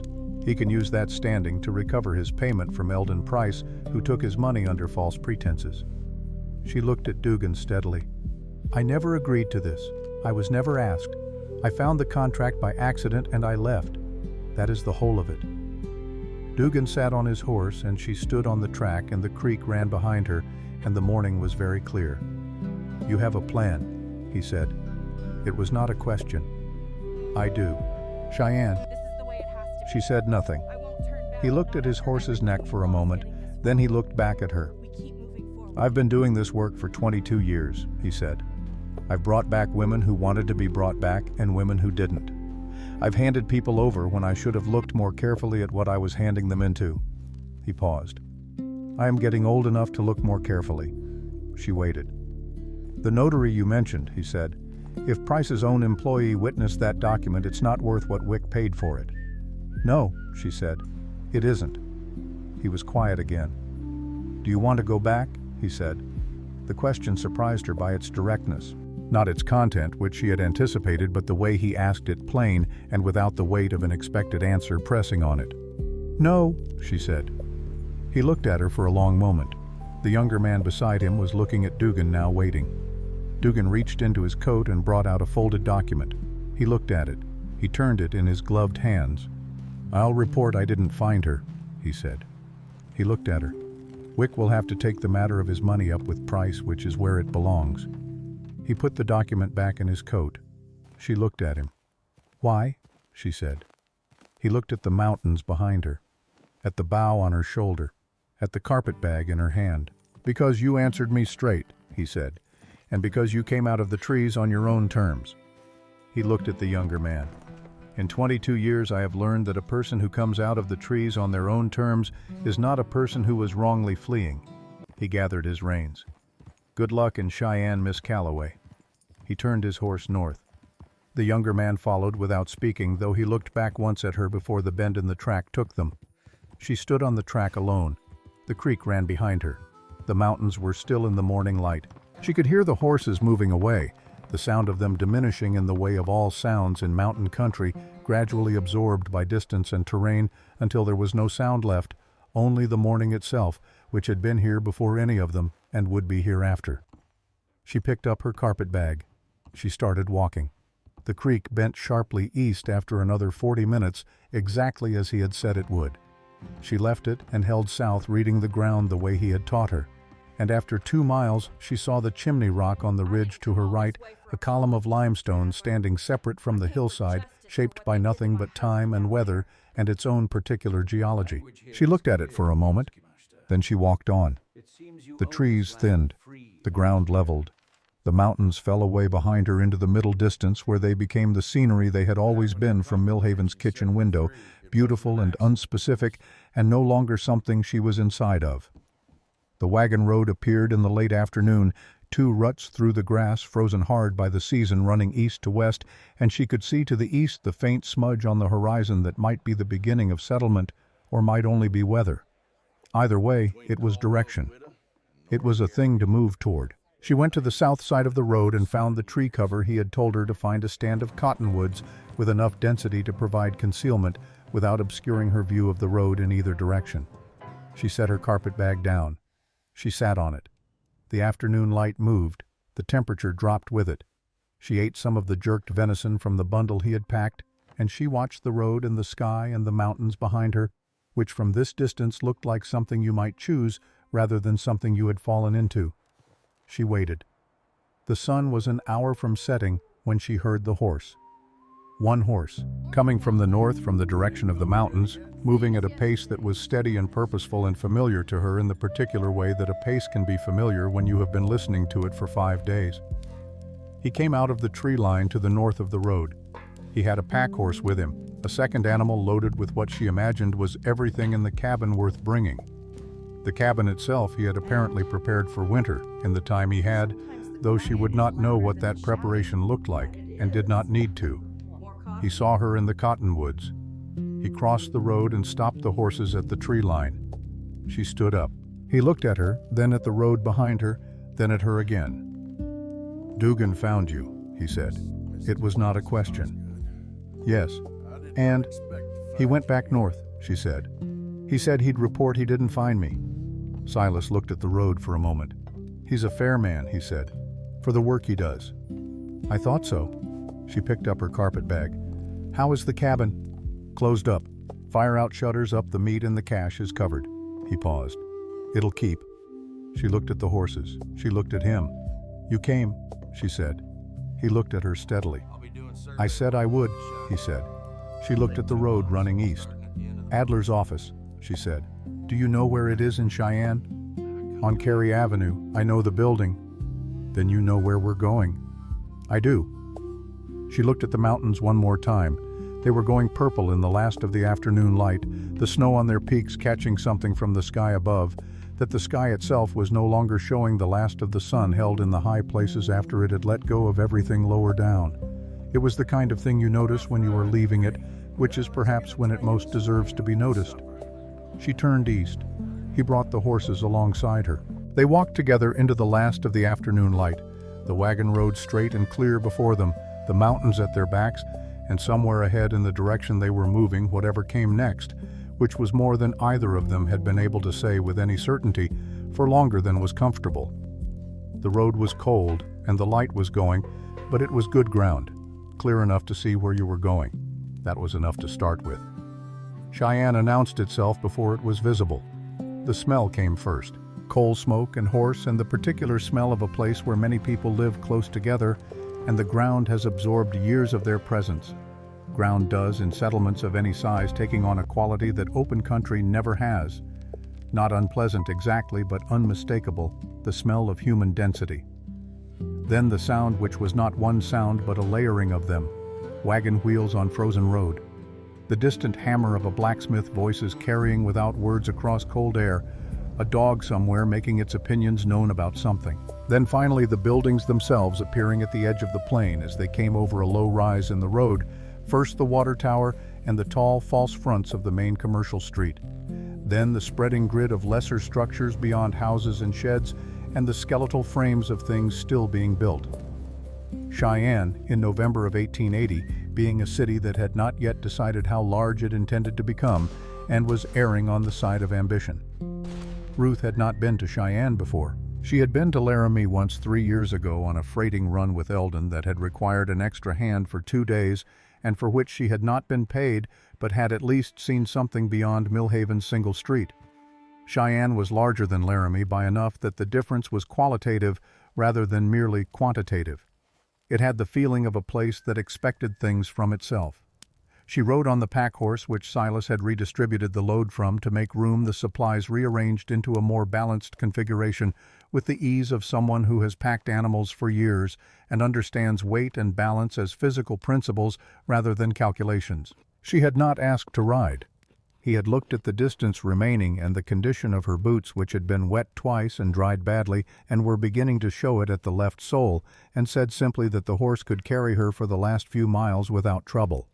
She had accepted without argument because her feet hurt and because accepting practical help from a person who offers it practically without theater is not the same as depending on them. They came into the city from the north, which took them along a residential street before the commercial center houses of varying ambition set back from wooden sidewalks, a school building with its bell tower, a church whose congregation had apparently decided that height was a virtue worth investing in, the steeple rising above everything around it with the confidence of a statement rather than a structure. He rode without looking at things the way a person looks at novelty. He knew the city. He moved through it with the attention of someone navigating a known space, reading the streets for changes since his last visit, noting what was new and what was gone with the calm inventory of a man who has learned not to be surprised by what time does to places. She watched him watching the city. "Different than the mountain," she said. "Everything is different than the mountain," he said. "That's not always a complaint." She looked at the street. A woman in a good wool coat was coming out of a dry goods store with a wrapped package under her arm, moving with the purposeful stride of someone who has a list and is working through it. 2 men in front of the hardware store were having a conversation that involved a lot of pointing at the building across the street. A boy of about 10 was sitting on the edge of the wooden sidewalk, eating something from a paper bag with the total absorption that children bring to food they have chosen for themselves. Ordinary city life. The ordinary life of people who had a place in it. She thought about what her place in it might look like.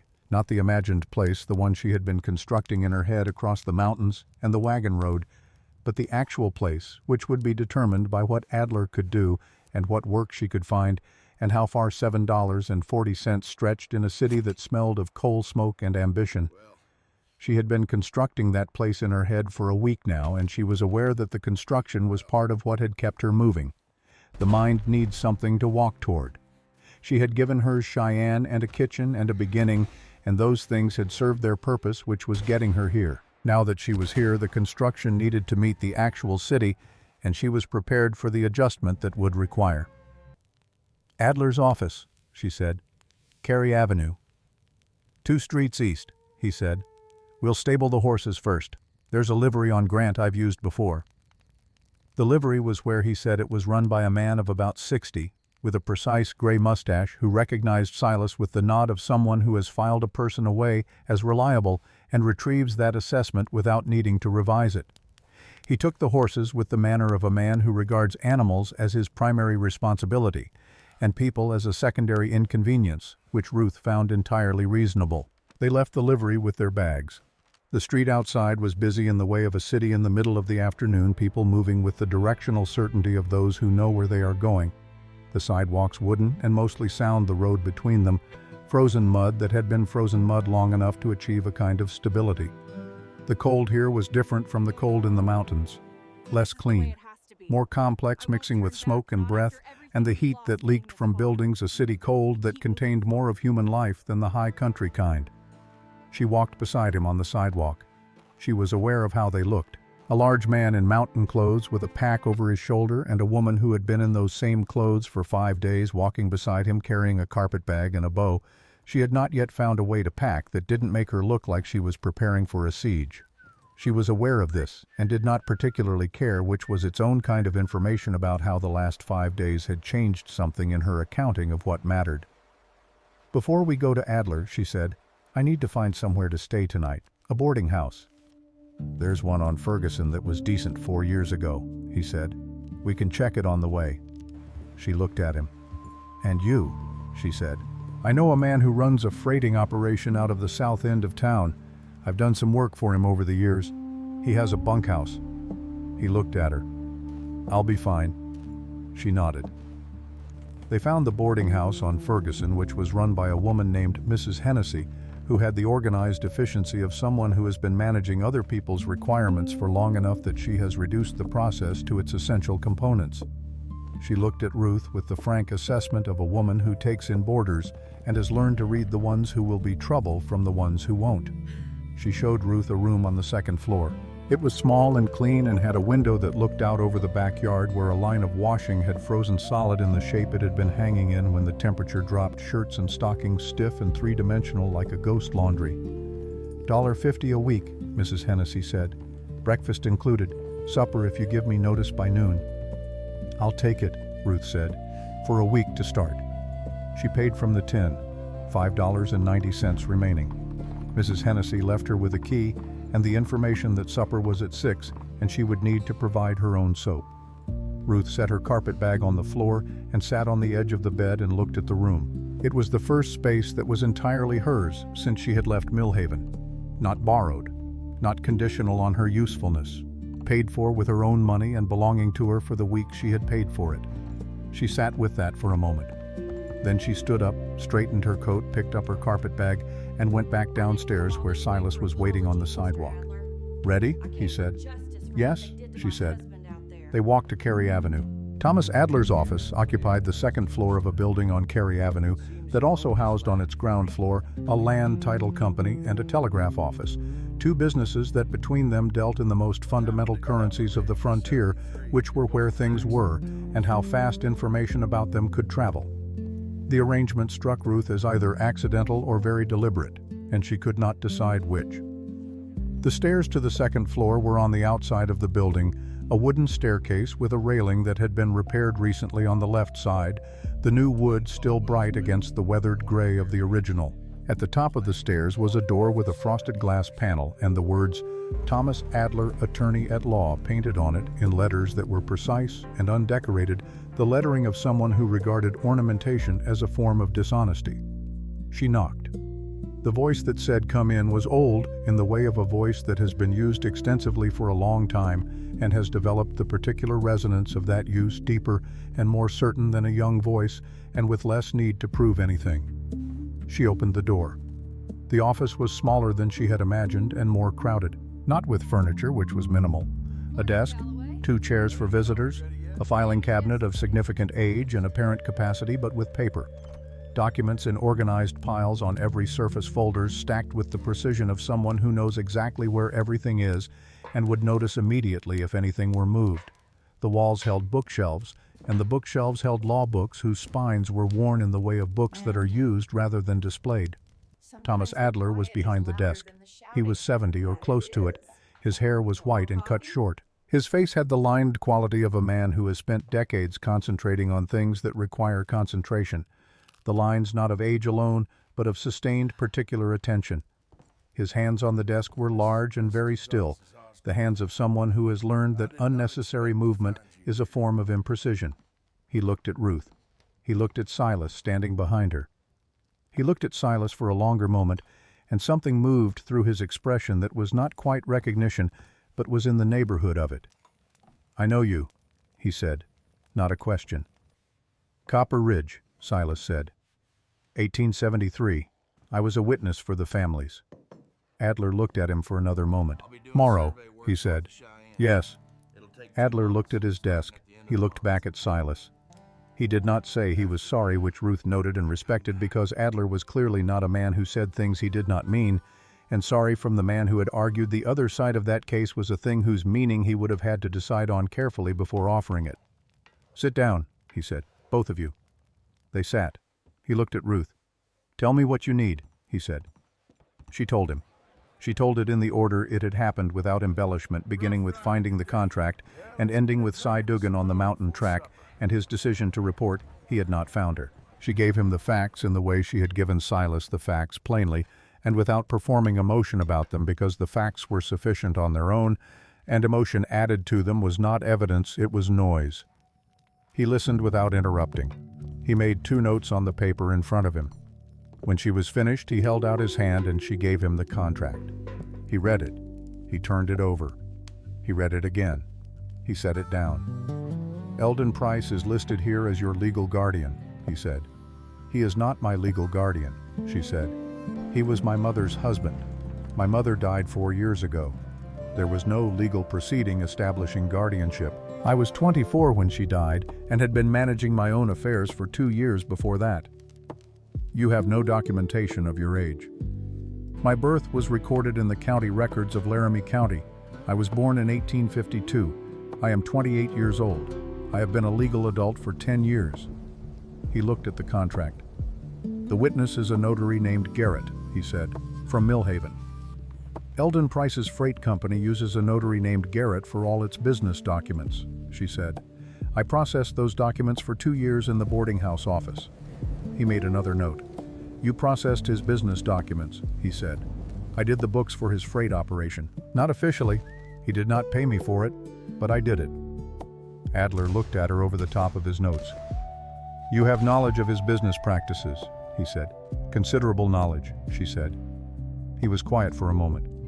"Miss Calloway," he said, "what is it you want from this specifically?"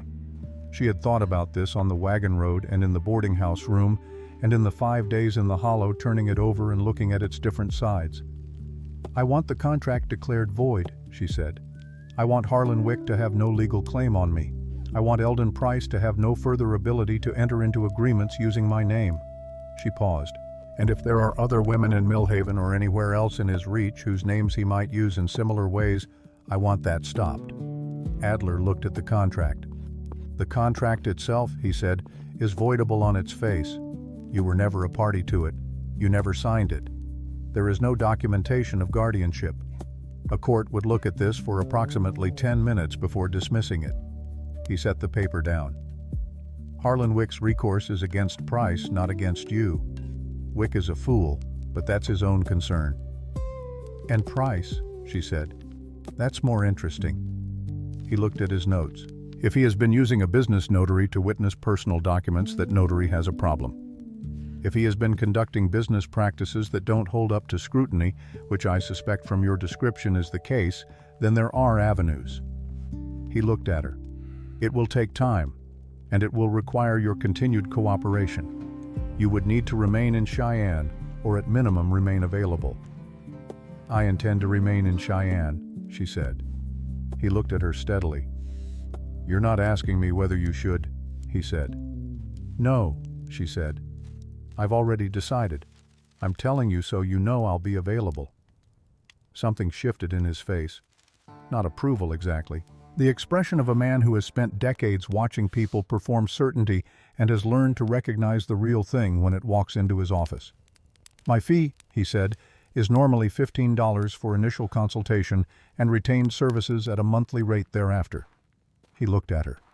"Given the circumstances, which include the likelihood that a successful action against Price will produce information useful for other ongoing matters, I am prepared to defer the initial fee until the matter is resolved." She looked at him. "What other ongoing matters?" she said. He looked at Silas. She looked at Silas. Silas was looking at the window, or appearing to look at the window, in the way of someone who is actually looking at something that isn't the window. "Copper Ridge," Adler said, "has been a matter I have had reason to revisit several times in the 7 years since the inquiry." He folded his hands on the desk. "The man I represented at that inquiry was the owner of record. He has since sold his interest in the mine to a larger operation. The families of the 11 men who died received nothing from that sale, nothing from the original verdict." He looked at his hands. "I was young enough at the time of the inquiry to believe that winning an argument was the same as being right. I am no longer that young." The room was very quiet. Ruth looked at Silas. He was still looking at the window that wasn't the window. "What would revisiting it require?" she said, because she could see that he was not yet able to ask it himself. "A witness willing to make a new statement," Adler said. "The original testimony is on record, but testimony given under the pressure of a formal inquiry and testimony given at a distance of 7 years by a man who has had time to remember things he was too frightened to say clearly, the first time are different documents." He looked at Silas. "I cannot promise an outcome. The original verdict stands, but the sale of the mine created a new legal entity, and a new legal entity can be approached in ways the original owner could not be." Silas turned from the window. He looked at Adler. "You argued against me," he said. "You made the case that the shaft collapse was an act of geology rather than negligence." "I did," Adler said. "I had been given documents that supported that argument. I later came to believe those documents were prepared rather than discovered." He met Silas's eyes. "I cannot undo what I argued. I can apply what I know now to what remains possible." The silence in the office had a particular quality, the quality of something that has been waiting a long time to occupy the space it is now in. Silas looked at his hands in his lap. He looked at Adler. "7 names," he said. "That I hired myself. I can tell you everything about each shift in the weeks before the collapse, what was reported to management and what the responses were, dates and amounts and the names of the men who delivered those reports." He paused. "I have had 7 years to go over it." "I imagine you have," Adler said. "What would you need from me?" "Come back tomorrow morning," Adler said. 9 o'clock. "Bring whatever you remember and as much time as you can spare. We will start from the beginning." Silas nodded once. Adler looked at Ruth. 9 o'clock for you as well, he said. "We will deal with the price matter first. It's simpler, and I prefer to establish the simpler things before the complicated ones." 9 o'clock, she said. She stood. Silas stood. At the door she stopped. "Mr. Adler," she said. "Cy Dugan, the man Wick hired to find me." "What about him?" "He let me go. He said he'd report he didn't find me." She paused. "If the Wick matter is pursued, his name will likely come up. I'd prefer it didn't cause him trouble." Adler looked at her. "A man who declines to deliver a person to a void contract is exercising judgment, not breaking faith," he said. "I doubt Wick will pursue it. A man who has already lost his investment tends to cut his losses rather than extend them." She nodded. They left the office and went down the outside stairs into the cold of Carey Avenue. She stood on the sidewalk. He stood beside her. The street was doing what streets do in the late afternoon of a cold day, people moving with the particular efficiency of those who want to be somewhere warmer than where they currently are, collars up, breath visible, the city's noise lower and more purposeful than it had been earlier. She looked at the building they had just left. "You didn't know he felt that way about it," she said. "About Copper Ridge." "No," Silas said. "Does it change anything for you?" He thought about this with the seriousness he gave to questions that deserved it. It doesn't change what happened, he said. It changes what might still happen. He looked at the building. Those are different things. Yes, she said. They are. He looked at her. You pushed me toward this, he said. It was not an accusation. I suggested it, she said. You decided. The distinction is finer than you're making it. Maybe, she said. But the decision was yours. What happens tomorrow at 9 o'clock is yours too. He looked at the street. Are you hungry?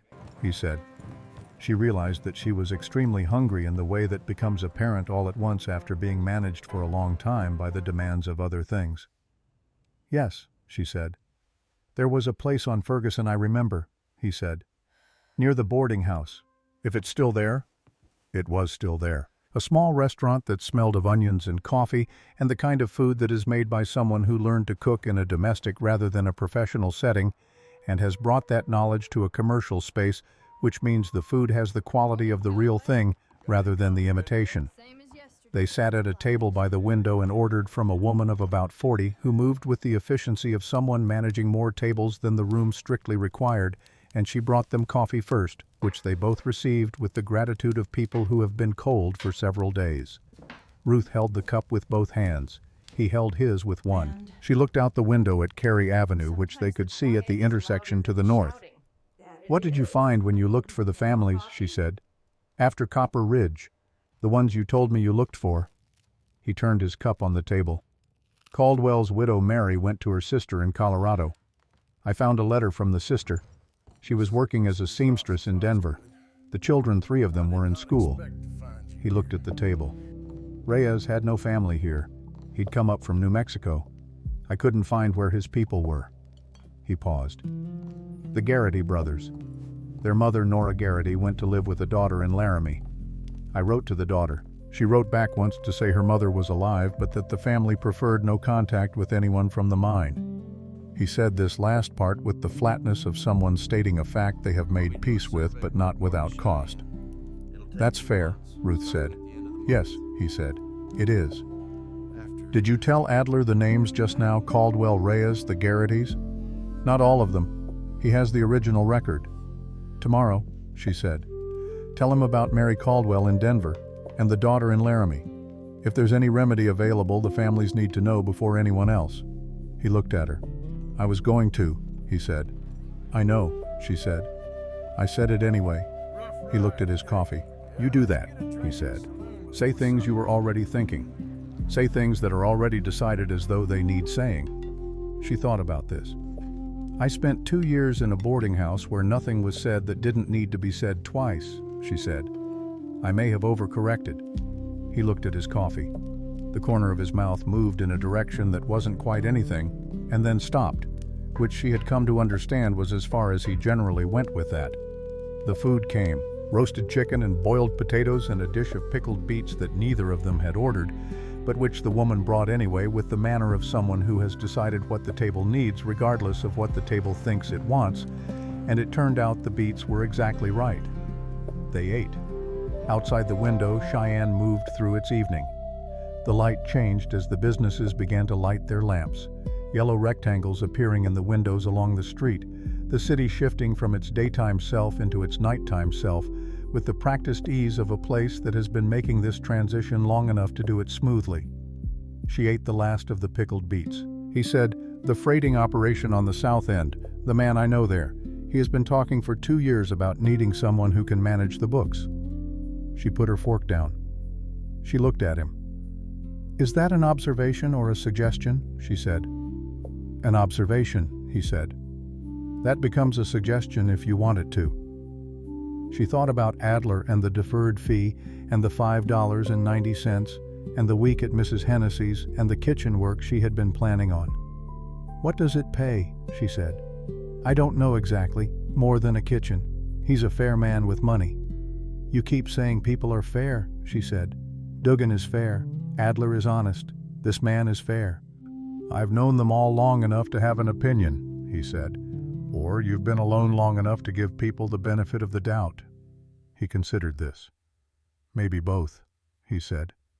She looked out the window. I'll think about it, she said. After tomorrow, He nodded. They finished the meal.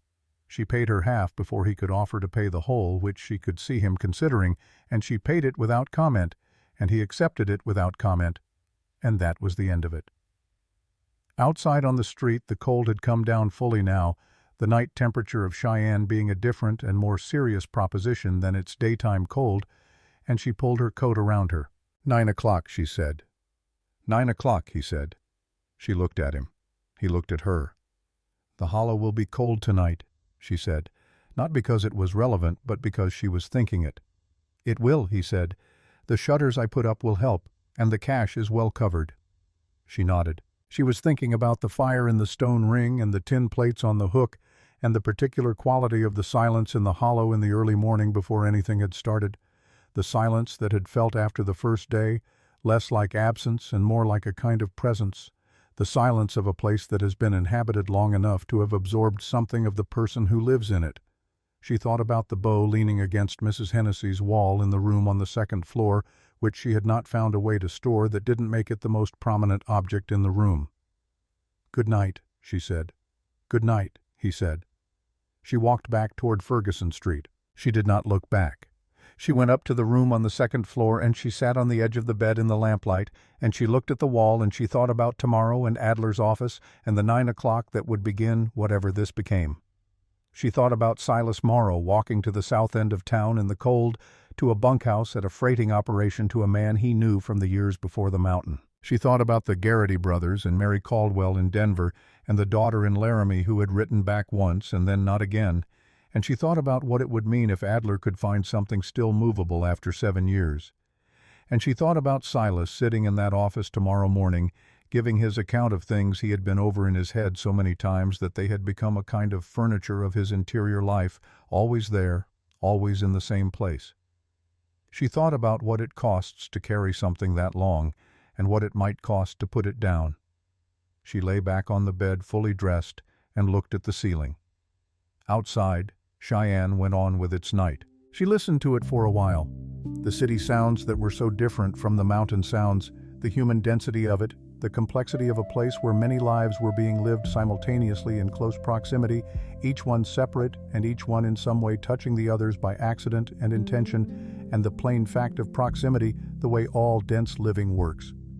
She was part of it now, not in the way she had been part of Millhaven, which was to say not as furniture, not as a function performed for other people's benefit and otherwise invisible. She had paid for a room with her own money, and she had sat across from a lawyer and stated her case without apology, and she had eaten a meal that she had half paid for, and she had said goodnight to a man on a street in a city she intended to stay in. None of these things were large.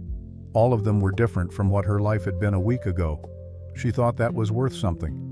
She thought it was in fact the most important kind of worth, the kind you can't be given and can't have taken away because it doesn't live in what you have, but in what you have done. She fell asleep with the lamp still burning. She woke in the dark after it had burned out and lay for a moment in the complete unfamiliar dark of the room, disoriented, reaching for the sounds that would tell her where she was. Not the mountain, no creek, no owls, no cold coming under a door that faced north. The city. The muffled sounds of a place that never goes entirely quiet. A horse somewhere. A door. Someone's voice at a distance, one word audible, nothing more. Cheyenne. She was in Cheyenne. She turned on her side and pulled the blanket, which was thin but adequate, around her shoulders, and she closed her eyes and thought about 9 o'clock and what she would say and in what order, and she let the thinking organize itself into something useful, and then she stopped thinking and slept. She did not dream. Outside her window, the frozen washing in the backyard stood in its ghostly shapes through the night, stiff and three-dimensional and patient, waiting for the morning that would not be warm enough to soften it, but would at least be the morning which is its own kind of answer to whatever the night has been asking. The city held her. It did not yet know her name. It would. The sign above the door said nothing fancy. Ruth had considered briefly giving the place a name that meant something with her mother's name in it, or a reference to Wyoming, or any of the small gestures toward meaning that businesses sometimes make. She had decided against all of them. The sign said Calloway's Kitchen in letters she had painted herself on a piece of pine board, and that was sufficient. People who needed to find it would find it. People who didn't know what it was yet would figure it out when they smelled what was coming through the door. It was the second week of May, 1881. 6 months, give or take a few days, since she had walked into Thomas Adler's office on Cary Avenue with mud still on her boots and a void contract in her pocket, and the particular posture of someone who has decided not to be afraid of what comes next, even if they haven't entirely convinced their body of this yet. A great deal had happened in those 6 months. Most of it had been work. Adler had been thorough. That was the word for it. Not fast, not dramatic, not the sudden reversal of fortune that stories tend to promise, but thorough in the way of a man who has learned that the cases worth winning are won by accumulation rather than by a single argument landing correctly. He had filed the necessary documents to have the price contract declared void within the first 2 weeks, which was as simple as he had said it would be. A judge in Cheyenne had looked at it for less time than Adler had predicted, noted the absence of Ruth's signature, the absence of any guardianship documentation, and the presence of a witness whose professional relationship with one of the signing parties constituted a conflict that made the document unenforceable, and had dismissed it. Eldon Price had received notification by post.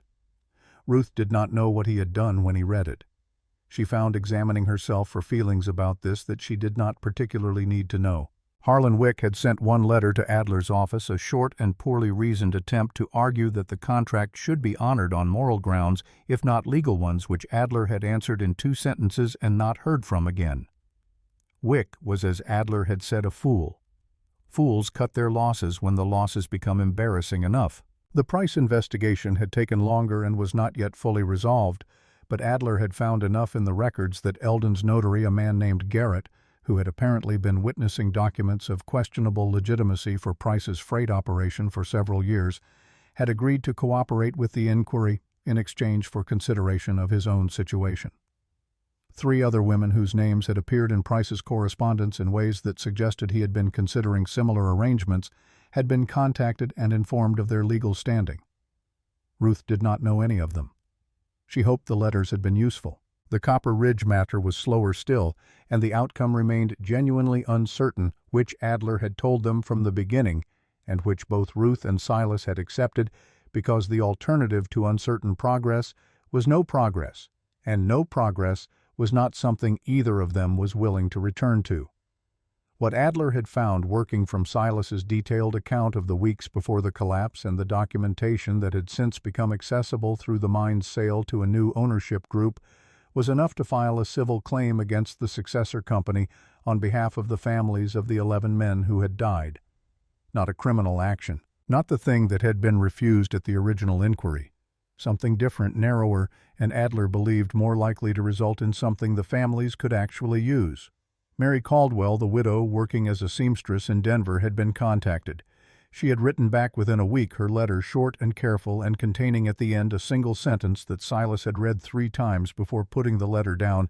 She said she had always believed someone would eventually look again. Nora Garrity's daughter in Laramie had not responded to the first letter. She had responded to the second 6 weeks later with a letter that was not warm but was not closed either. She wanted to know what was being asked of her mother, who was elderly and not well. Adler had written back explaining that nothing was being asked, only offered, and that the offer would remain open at whatever pace suited the family. That was where things stood. Uncertain, ongoing, and more alive than they had been in 7 years.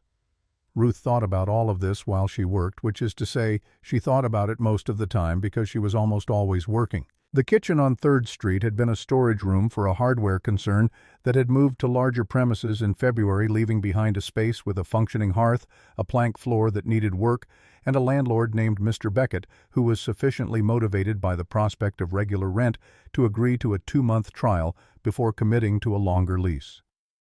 Ruth had spent 3 weeks and the last of her savings making it into something a person could cook in and another person could eat in without embarrassment.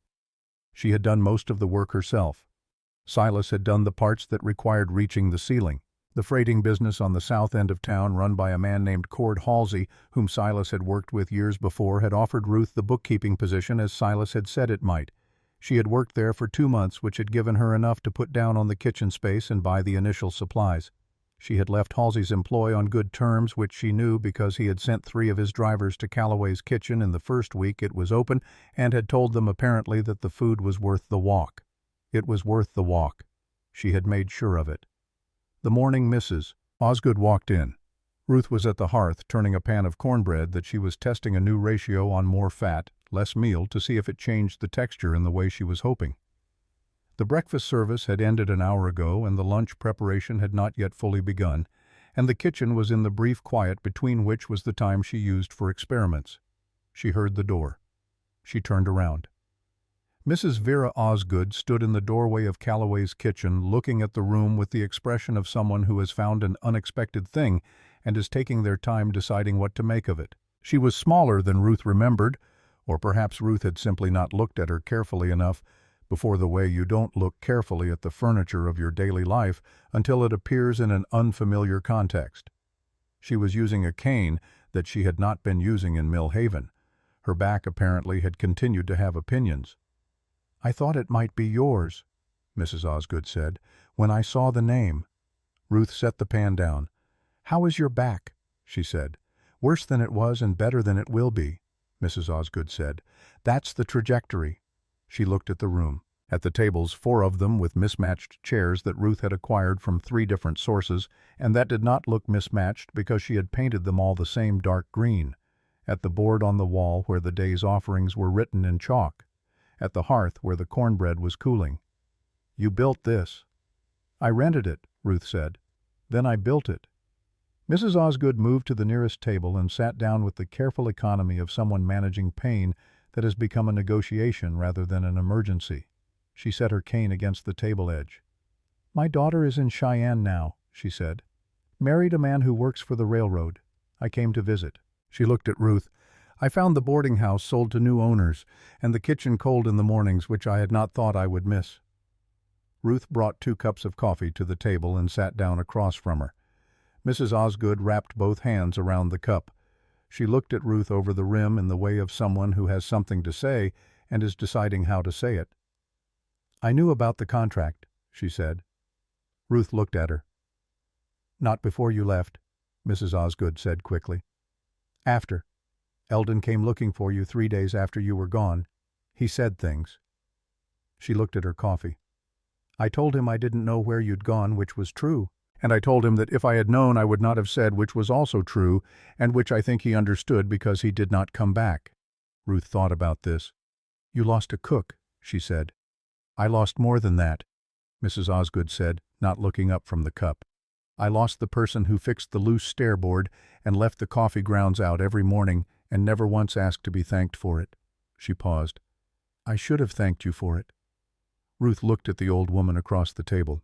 The years of the boarding house were in her face, the particular kind of tired that comes not from any single thing, but from the long accumulation of managing a place and the people in it, the kind of tired that doesn't fully go away with sleep because it lives in a deeper layer than sleep reaches.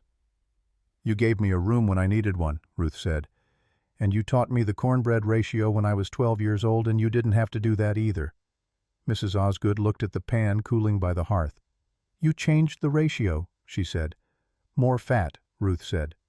"Less meal. I'm testing it, Mrs." Osgood stood with some effort and went to the pan and broke off a corner piece and ate it standing there. She chewed carefully in the way of someone applying genuine critical attention. "It's better," she said. She sounded slightly annoyed about this. Ruth almost laughed. She was closer to it than she had been in a long time. "Sit down," she said. "I'll bring you the rest of it." Silas came in at the usual time, which was late afternoon when the lunch service had ended, and the kitchen was in its second quiet of the day. He came in the same way he had come in every Friday for the past 4 months. Boots loud on the plank floor because he had not learned to soften them, and she had stopped expecting him to have in his hand the look of a man who has been outside all day and has arrived somewhere that is warm and smells of food and does not require anything from him he isn't prepared to give. He stopped when he saw Mrs. Osgood at the corner table. Mrs. Osgood looked at him with the frank assessment of a woman who has been evaluating men for 50 years and has simplified her criteria considerably in the process. "This is Silas Morrow," Ruth said from the hearth. "He is the reason I got to Cheyenne with both my boots still attached." "One boot was in trouble," Silas said to no one in particular. "The left one," Ruth agreed. Mrs. Osgood looked between them. Something moved across her face that she did not attempt to conceal, the expression of a woman who has seen enough of the world to recognize a particular configuration of two people in a room and to find it satisfying without needing to say so. "Sit down," Ruth said to Silas. "There's soup." He sat at his usual table. She brought the soup. She brought Mrs. Osgood a second cup of coffee without being asked, because the first one was empty, and that was the kind of thing she noticed. The three of them occupied the kitchen in the late afternoon light which came through the two front windows at an angle that made the room look better than it was. The green chairs and the chalkboard and the cooling pans on the hearth shelf all softened and warmed by it. Mrs. Osgood finished her coffee. She put on her coat with the slow care of someone for whom dressing and undressing have become logistical rather than routine. She picked up her cane. "The cornbread," she said to Ruth. "Leave it as it is. Don't go changing it again." "I wasn't planning to," Ruth said. "Good." She looked at Silas. "The soup was good too." "I didn't make the soup," Silas said. "I know, Mrs." Osgood said. "I was complimenting the establishment." She left.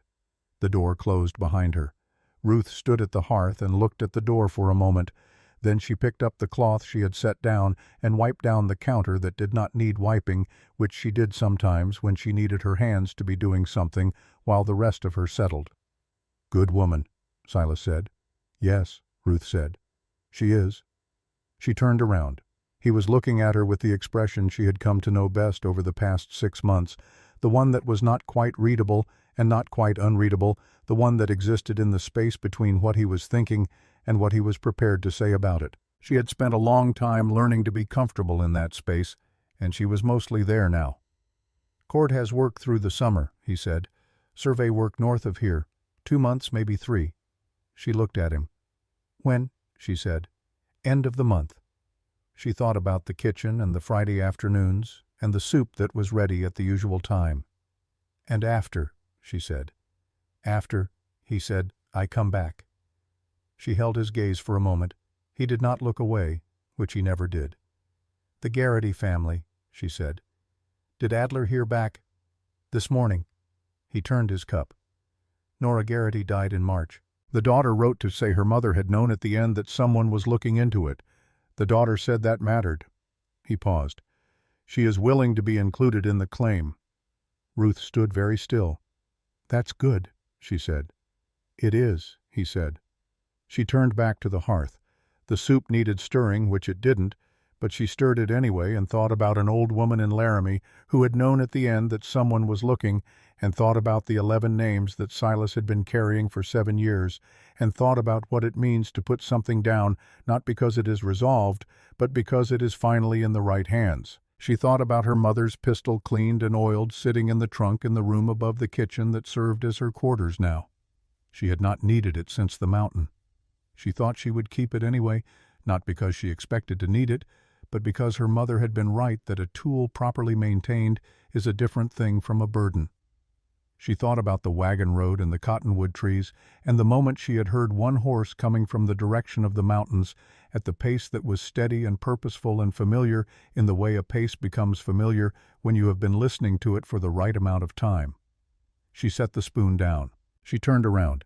He was still at his table, both hands around the cup, looking at the middle distance in the way he had, the way that meant he was somewhere between here and whatever he was thinking about. "End of the month," she said. He looked at her. "End of the month," he confirmed. She nodded. Outside Cheyenne was doing what it did in the late afternoon of a May day, the light long and the air still carrying the last of the winter's edge in its lower layers, but warm enough above that the difference was noticeable, the particular temperature of a season in the process of becoming something else. The street outside the 2 windows was busy with people moving through the end of their working day, and the sound of it came through the glass, muffled and ordinary. The sound of a city that had absorbed 2 more people into itself and was going about its business without particular comment. Ruth untied her apron and folded it over the shelf edge. She went to the window and looked out at the street. She thought about the voiceover she would never give, the tidy summary of what her life had become, the sentence that would wrap it all up and tell whoever was listening what it had meant. She had no such sentence. She had a kitchen on 3rd Street and a chalkboard and 4 green chairs, and a man who came on Fridays and was going north for the summer and had said he was coming back, and she had a lawyer on Cary Avenue working through a claim that might or might not come to something for 11 families who deserved more than they had received, and she had $5 and some change in a tin that had once held $7.40 and had been emptied and refilled several times since. She had a city that was beginning to know her name. That was not nothing. That was, in fact, a considerable amount of something accumulated the way all real things accumulate, not in a single moment but over time, decision by decision, morning by morning, 1 cup of coffee at a time. She looked at the street until she had finished looking at it. Then she went back to the hearth and started on tomorrow's prep, because there was work to do, and she was the person who did it. And that had always been, when she examined it honestly, one of the best things she knew about herself. Behind her, Silas finished his soup. The kitchen held them both. It was by any reasonable accounting enough.